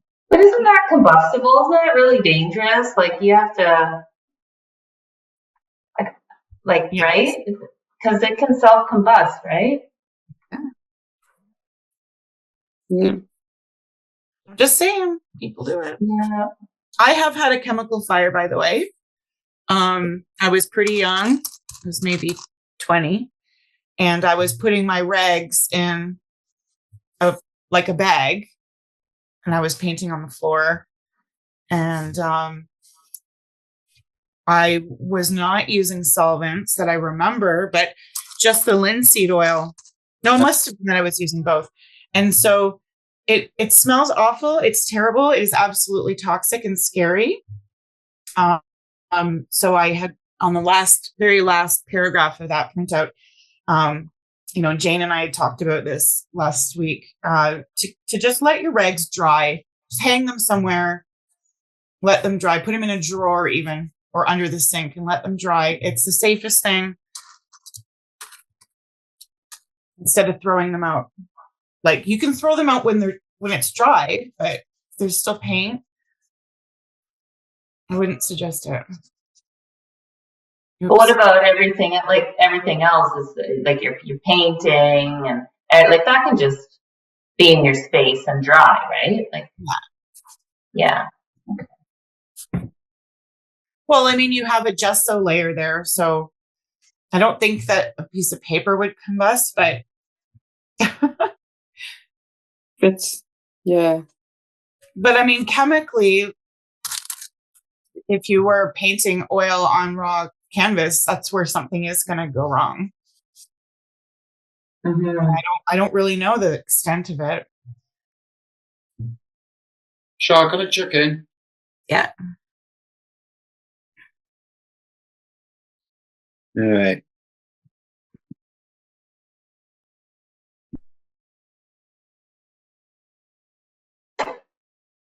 Fabulous. Yeah. You know what I'm finding? You mentioned cross hatching and stuff like that. So I've been doing that and stippling with my brush as well, right? Yes. And the texture you develop now is something that we can use to our advantage. So if something's working, which it is, that second layer you're coming in, it does seem a bit dark at the top, but it could be your room lighting. No, yeah, you might be right there. I don't know. I mean, I'm good with that. I just did some stippling on the top right. Okay. With my brush, which is just like. Oh, it's okay. It's the lighting in the room. That looks good. Oh yeah, there. I see what you mean. Yeah. Thank you for bringing it closer. Yeah. So just keep rocking that trunk and. Yeah. Those connections. When you want to add a new arm, take your brush into what you have there and then pull. Yeah, like the soft and connected. Yeah, That's okay. for everyone. And yeah, okay.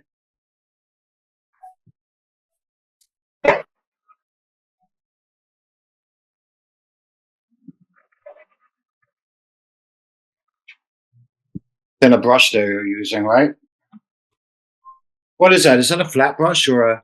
It's a filbert. It's a number 6, which with this company, other companies it might be a bit bigger, like an 8 or so. Yeah, I like filberts. You get really soft marks, and I think I don't like rounds. They're floppy. Yeah, I don't like them either. And, when I was showing that, using that rigger, that liner brush with the white, that's exactly why spring is important, because oil is heavy. And if you're, used a brush that's wimpy, and it's just going to be frustrating. So that was not a good brush to use. I felt it right away. I was like, no. Hey, Shar, are you going to talk a little bit about cleaning brushes at the end? Yes. Thank you. Appreciate that. Oh, and you're going to love it. I hate cleaning brushes. I doubt I'm going to love it. Well, I mean, it takes time. I'll tell you, it's not like the solvents are usually, that's where some people say I have to use solvents to clean my brushes. And that's like a big, bullshit BS now. Yeah, I read something about walnut oil. It's good. All oil so oil removes oil. So you can use linseed oil, any oil. However, linseed soap is my preferred. It's amazing. Okay. And if you don't have that, because that's made just for artists, and then Murphy's oil soap, which is cheap, affordable. It's just a really good all around natural cleaner.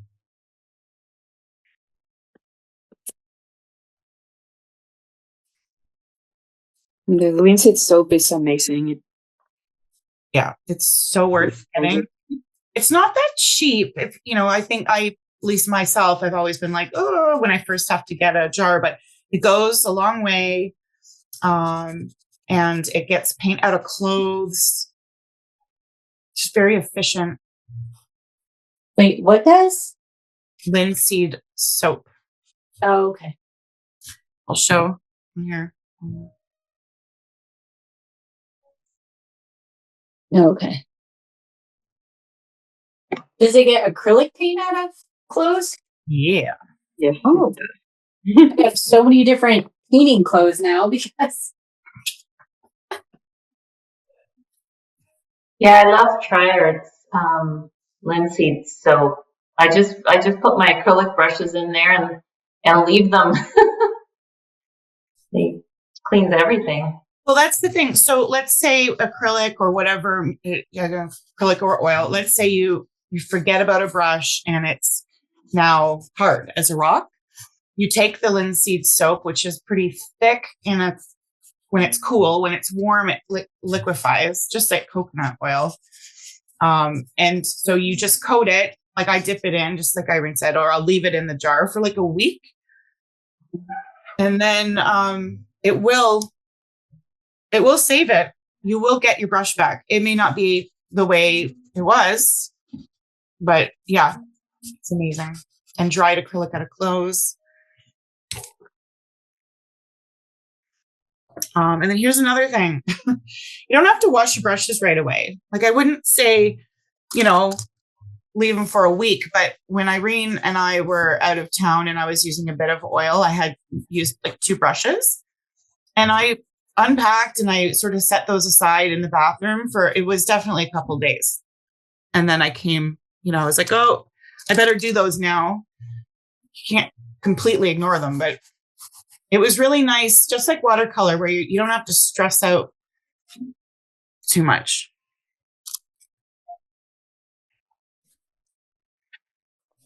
Lord knows we all need less to stress out about.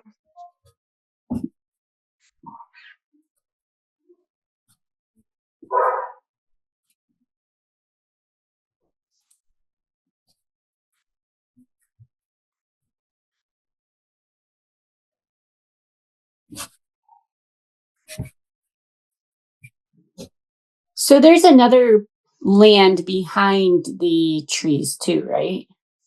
Yes. Okay. It's definitely a sharp hill down, but what looks like a bush is actually a tree. So it's like, okay. ground is a lot lower over there. I'm going to treat that as a cool section of land. And damn it, I did get paint on my tights. And when I put these on this morning, I thought, you're not going to get paint on your legs. So I'm going to use the linseed soap after and get that out. Oh my gosh, don't trust yourself. Okay. So this bit of land in the back, I'm going to, as we go forward, I'm going to push that with cool shadows and shadow forms. And I can even put that in now because there's some really neat casted shadow shapes. I'm looking at the color version to be able to decipher those.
No, I was just thinking that if, if me gauging like every week for a different color or layer, if it's possible that we don't need all 5 weeks for this piece, would it be of interest to do clouds as a second subject?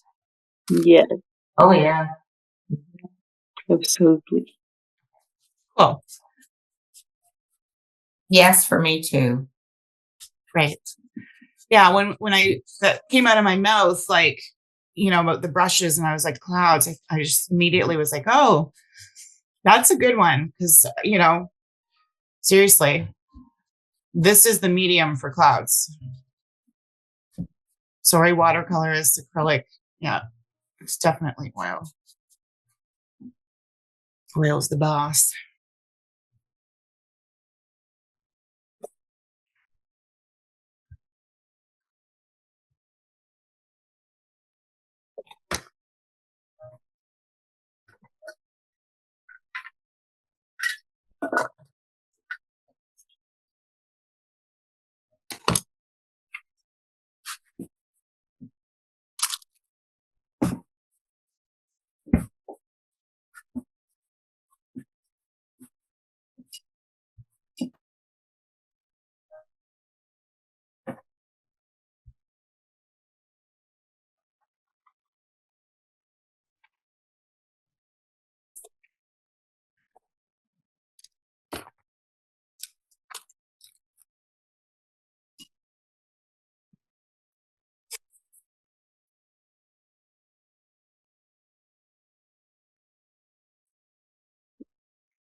Are you adding another color or?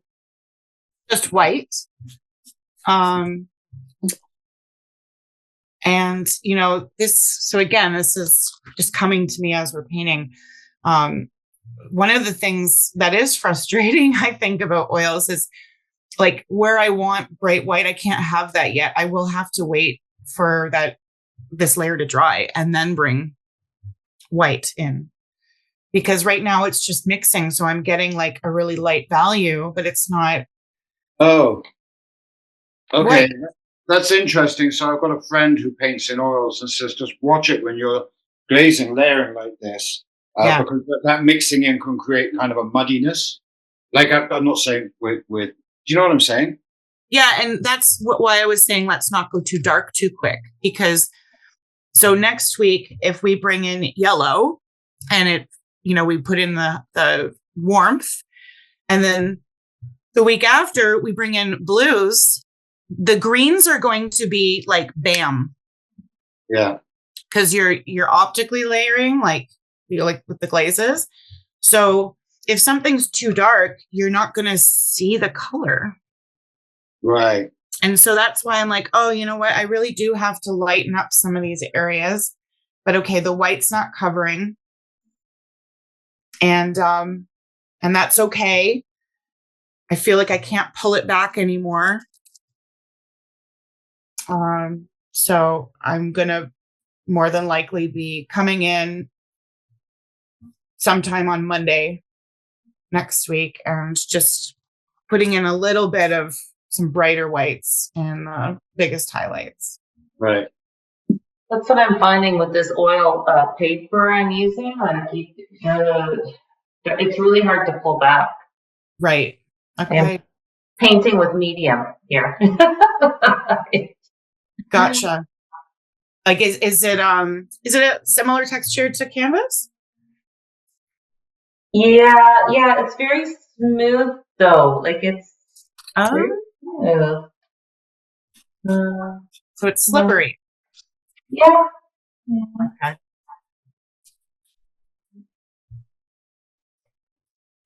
So on this left side, just, I'm getting particular here as I'm trying to refine the shape of the tree, that I've got highlights. And so as we're talking about not wanting to go too dark, I'm thinking about just where the shadows are and the shape of that. And so even though this whole section is a poof on that part of the tree, I'm really just going to be putting in the burnt umber in where the shadows are and leaving the space around for the lighter leaves. I don't need to put those in right now, but I just need to make sure there's space for them.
For the trees, do we need to figure out which tree is which right now, or is that later? I would figure it out now. I can help with that.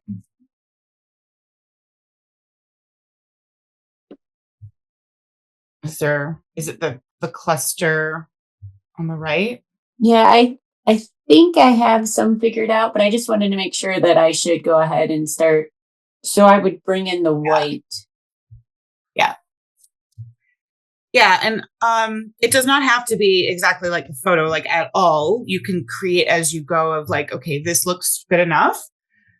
But I will say, like, for example, I just put in a stroke where it's way too fat of a branch width, and I wouldn't just leave that.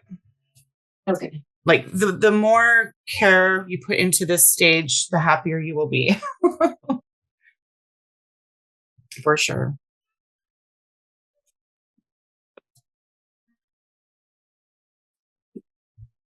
And I think less is more because of all the leaves. So like I feel I need to take out some of these branches that I put in. And I think that's almost a better approach. If something's getting a little complicated and it's not feeling right, pull it back. So that's good.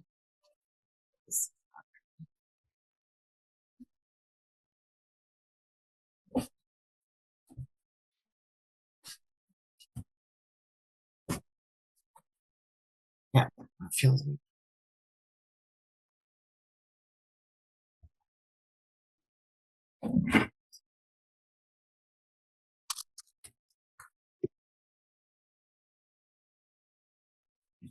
So we've got 1, 2.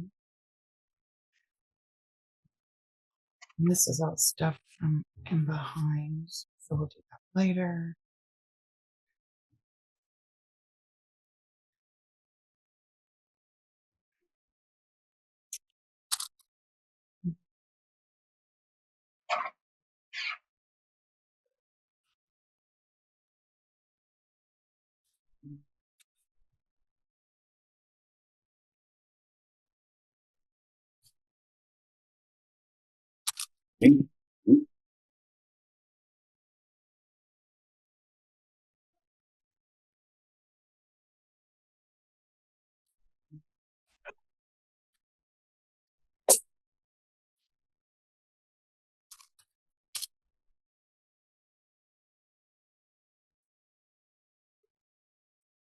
Look, here's something. I don't know about you guys, but again, I'm using solvent and not liquid. But I got this little pipette bottle here, and I'm finding that very, very useful. Sorry, what was that? I couldn't catch that. I got this little pipette bottle here. Oh, okay. Yeah, I'm finding that really useful. Just like if I'm putting back, just to do a couple of dabs on squirts on a rag, right, and then pull back a little bit. Yeah, nice. It's working for me. So I thought I wanted to mention that. No, thank you. Did that pipette come with this? Is that like how it's packaged, or? Oh, I just went on. I was in Madoko a while ago, Oh, the old supply shop, and I just thought, well, I saw it there, and I'm like, that's okay. smart. Anyway, it's working quite nicely. Great. Oh my God, you could use Q-tips, eh? Like if you really want to get detailed. Yeah, that's actually not a bad idea. See that? Just make sure you like, in a way, just saturate it with oil or something first so that it's not leaving cotton fuzzies everywhere. Yeah.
So just in this last like chunk of time, I'm looking at how to create more of a structure in the tree that feels like it's connected. Everything's connected.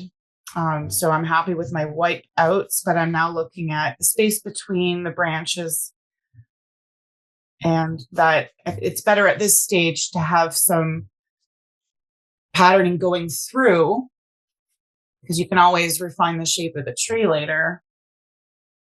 So I'm just like literally dragging my brush through these branches and creating more of a unity, a pattern, and then maybe shaping up certain branches after. but it's also for value too. I wiped out and it was great, but it was a little too light overall.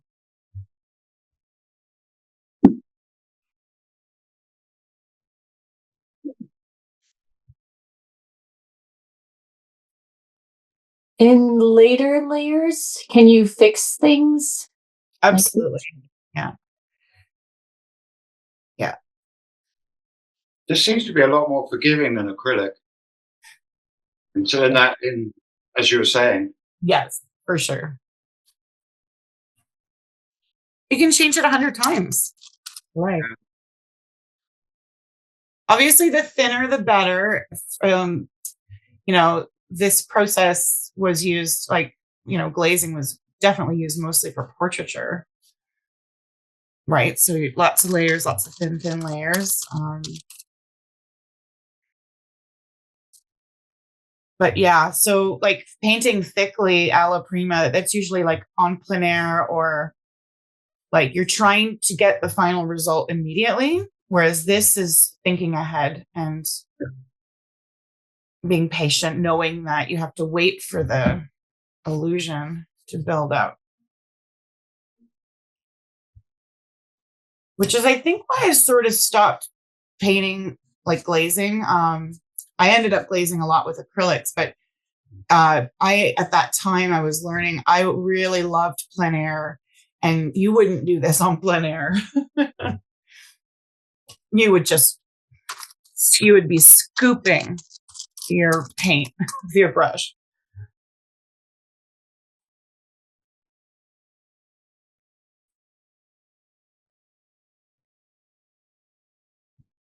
Can I check in? Mm-hmm.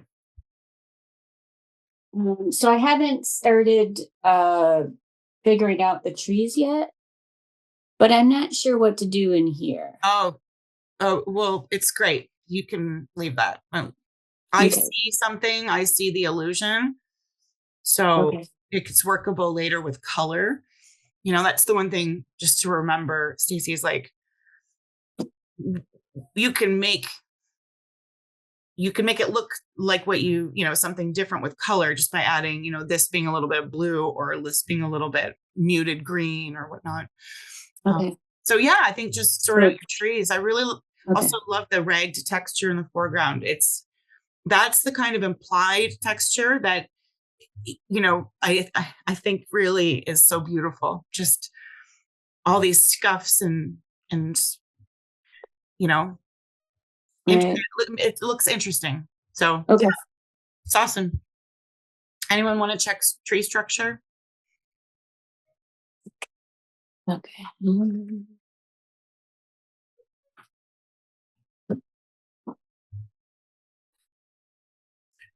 Remember, don't make your trees too wimpy. what do you mean wimpy? Well, like I think, yeah, like too, trees that look like they're gonna not make it through a rainstorm or something.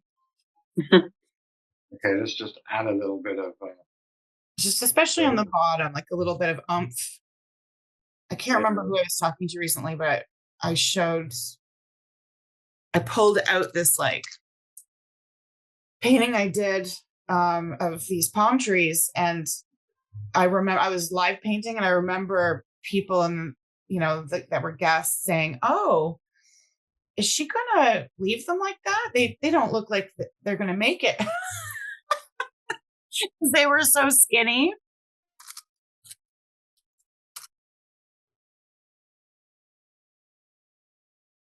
And I still never changed it.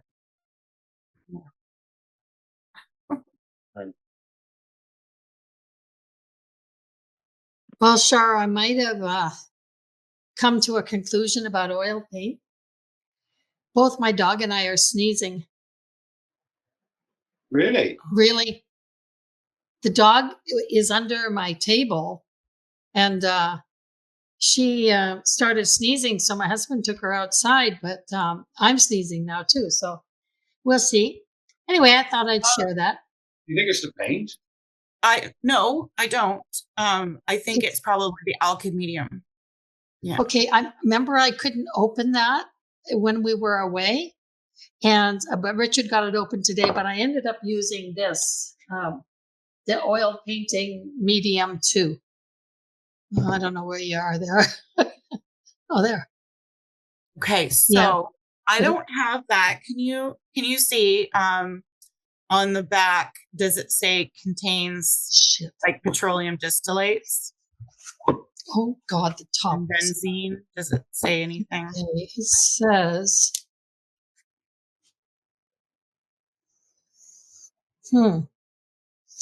oh, okay. Well, it does say if skin contact, go wash your hands within 3 minutes. So I better go do that because the top was off. Oh, I'm muted, or am I unmuted? No, we can hear you. Okay. I don't see that it says that. Okay. I'll get a, yeah, it doesn't say. But I think I'll go wash my hands. Okay. Yeah, well, that's something to look up. I mean, everyone's I'll look it up. got their own sensitivities. On Grumbacher's label, it says exposure may result in nausea, headache, confusion, instability, irritation of the eyes or chest, or damage to the liver. It is a skin irritant, and that actually has solvent in it. Which one is that? It's Grumbacher's painting medium. It's an alkyd painting medium, and usually those are going to depends on the brand. Some of them are going to be like an alternative to solvents, and then some of them are like, oh, this is a painting medium with the solvent. And there's too many for me to give you a list. Like, you just definitely want to look at that label. I think liquid smells, so I would be surprised if it had solvent in it. Anyone using liquid? Does it smell? Mine smells. I'm not using liquid though. I've got the gambling. Yeah, it's the smell. The Gamblin's a little bit better, though, I think, than most. Okay, I'll show you what I did. I'm getting logged, so I'm gonna have to go. Okay.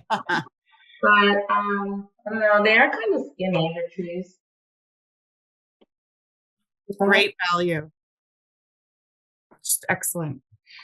Yeah, I think you got the trees, though. Hey, look. I don't have a lot of dark branches. I don't know if it's better if I hold it by the window. Yeah. Yeah, I think you're good. True. I feel like the tree comes down a little bit more on the right. You mean here? On the left. Yeah. But I think you can do all that with the blues and the yellows. Okay. Fill it in. Yeah, you're good. I wanted to pull out more, right? More sky holes, but I can't get wherever it's mixed with the charcoal. It seems to have it's super super dark. So I'll just wait and put the lights in. Well, I would grab a Q-tip. I mean, obviously, you can still go back tomorrow or whatnot. Grab a Q-tip, dip it in the Gamsol, and just give that a shot. Okay, just dip that in and just okay. Yeah, I'm finding I have to be super clean, right? Like one wipe, and don't go over that because it's getting really messy.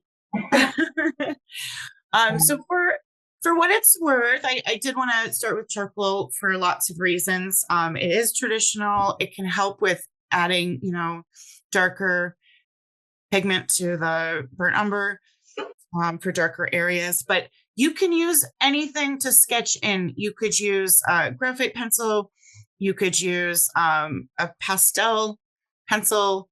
You could even just use paint and start out very sketchy and light. So there's lots of options as you go forward going like, oh, you know what? Let's try something else.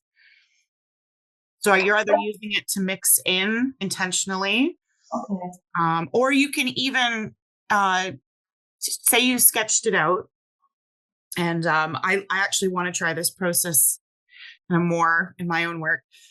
Let's say you do a really nice charcoal sketch. You could use an acrylic polymer medium and fix it. Right. And then just go back in with oil paint the next day. Just make sure that polymer has at least 24 hours, maybe 48 hours to cure. And then you won't have that problem. You could even do a spray fixative too. Okay. Oh, the Q-tip works. All right. Woo!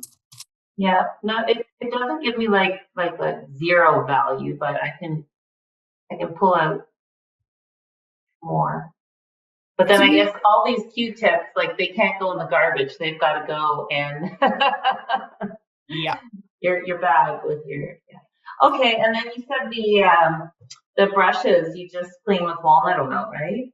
Yeah. So let me talk about brushes, and then also let me say, if you put rags or Q-tips in a bag, just make sure that bag is not closed and it needs to be open to air. So Okay. we can't put it in the garbage No. because of oil paint? Yes. Okay. Yeah. I'm just gonna put the bag outside. Like, Yeah. I'm gonna leave it open and put it outside. Well, Yeah. how do you dispose of it then eventually when it dries? Yeah. Which when might it be dries, never. when it dries, Dana, it can go in the garbage. So Okay. let's just this is a little thing I wrote. Okay, cleaning brushes, linseed soap. What I do is I take as much of the paint off with a rag that I can, and then I will use whatever soap. You can use dish soap, but and then I will, scrub that, and then until water runs clean. You can use oil to clean. Oil removes oil. So if you had a cheap jar of linseed oil, you could put that into a little container and use the oil to clean the oil. That can get a little messier, but it works. That's what M. Graham, who his whole line is walnut oil, that's all he says to use. He goes, use the walnut oil as a medium, which, it's just using more binder, or use it to clean your brushes. And then it takes forever to dry, though, if you use it as a medium, right? Not forever. It just takes a little bit longer than in linseed because it's thinner. Right. Safflower, anything thinner and lighter usually takes a little bit longer. I think I put something like 25% flour. Okay. So that's the walnut alkyd medium. If you use that at this stage, it'll probably dry like similar to any other paint because of the alkyd additive. So, okay, so cleaning brushes, and then oily rag disposal. Natural oils act as polymers when hardened. So when paper towels or rags that are wet with these oils polymerize or harden, they can spontaneously combust. How fun. Yay. So even without using solvents, it is safe to assume that these safety precautions should be taken when using all oil mediums, mixtures of solvents and oils and polymers. So what to do? Place rags. Well, it says in an airtight container, but usually those are like the metal, really like for fire, like they're the fireproof bins you can buy. They're not cheap, but they're for oily rags. Yeah, $30 in Canadian Tire. Can you get it there? Yeah. Yeah, Home Depot too, I think. Yeah. You can get what? The fireproof containers. Okay, that's good. I'm using I've got a big mason jar that I bought that I was going to start stuffing stuff in. So fill it with water. Yeah. Use rags in with that. Well, okay, you got to think about, are you going to use the rags again? And if you are, I would hang them to dry just out in the open, not in a big pile, because it's the pile when they're all together, clumped together, that they start, getting frisky. And so truly, if you just let your rag hang somewhere like open, it's going to be a fine. I think putting it in a bag is probably my experience hasn't been good. But if you're not going to use your rags ever again, then you can put them in water. Yeah. Just really soak them in. But your palette's okay, right? Like you can use the paint again. Like there's the medium, you just cover the palette-ish. Like You don't have to cover the palette. It's just leave it. Okay. yeah. It's not like it's not water. It's not like acrylic where the water's evaporating. Okay. Yeah. So some people will say put it in the freezer. Like I don't think anyone has freezer space to do that, but whatever. The burnt umber probably won't make it till next week because it depends on how much you put out, but it's not enough to save. Depends. But yeah, if you want my advice on the rags, I would just hang them. I would hang it on its own. Let it dry. I'm amazed how little paint I've used. Right? That's crazy compared to acrylic. Yeah. I feel like I've got good coverage here. And also, guys, we're using this thick. This is the glazing process, right? Everything's very thin. So your professional oil colors, now you're seeing how professional paint really goes the distance.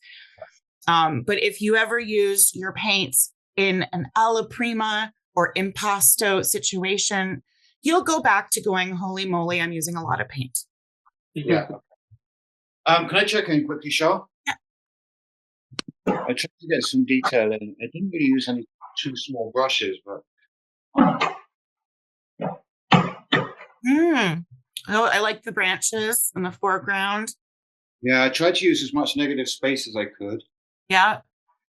I would maybe wipe out a little bit more on that lighter side, like where the tree, just like above I'm going to call it the bush, the tree that's in the distance. I would wipe out a little bit more to get back because that area feels just like one tone slightly darker than. Yeah, you know what? You're right. Painting, that's absolutely. Looks great. That's a really good suggestion. And we can always bring back burnt umber in the future, but Jane, I can see. Beautiful. What am I doing? Oh, there. Yeah. I can't figure this out. I have to work on this. Okay. Well, anyway, you got the message. Oh no, it looks fantastic. Okay. I'd even say you could probably go a little bit darker in some areas, which is basically just straight up, the paint out of the tube, but only because I don't see you've gone too crazy with it. So it's up to you. You can leave it. I did it. I got it. At some point, you're going to have to go a bit darker yet. Yeah. Okay. It looks fantastic. I think trees are getting a little bit easier finally. Anyway, I got to go. So bye, everybody. And thanks a lot, Shar. Thank you. Thank you all for, thanks, Jane. I'll see you next week.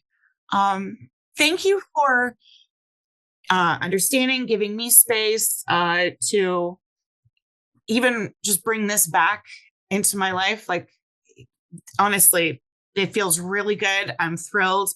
But I can't speak effortlessly about it because I've never, I've learned it for myself and it's been so long, but I never taught an oil painting class. So I really appreciate this as an opportunity. I don't know if I ever will.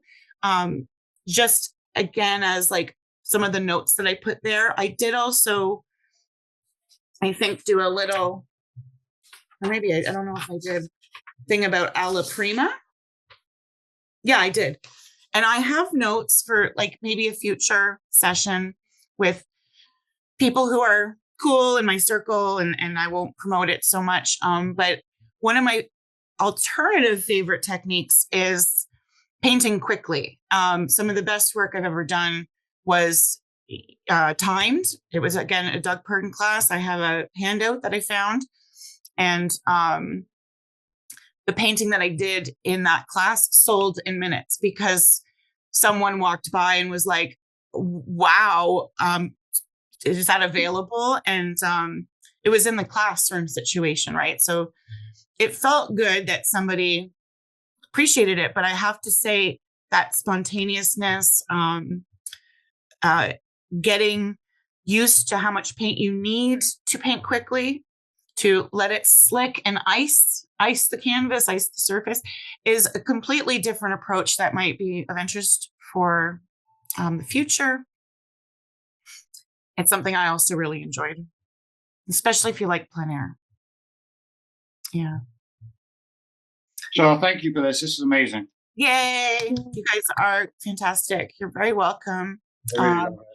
So if you're going to keep working on your piece for any reason, I would probably cut it by like Monday, Tuesday, like, call it, just to allow for everything to really dry in a similar time frame.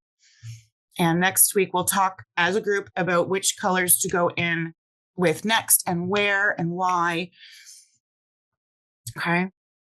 Yeah, I can't seem to get my trees any darker. So if I waited until tomorrow, would that help? Or is it my brushes? Would you mind taking a photo and texting me? Because it's very possible they're as dark as they should be. Like, you were using burnt umber, right?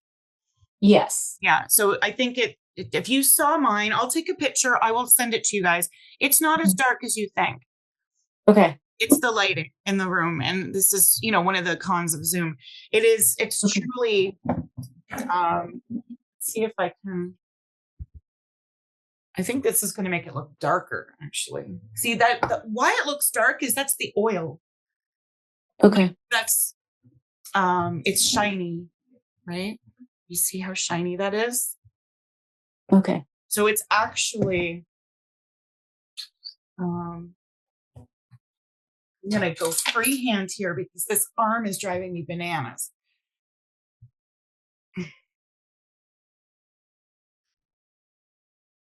Did your paint soak in or did it glide right on with it being primed with the gesso?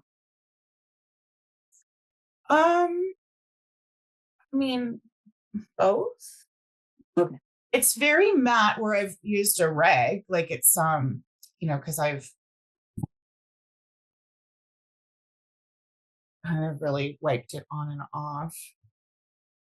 Did your piece had your surface did have gesso though, right? Yeah, but it's the plastically gesso that comes in, just on the. Mine's the same. This is a cheap canvas.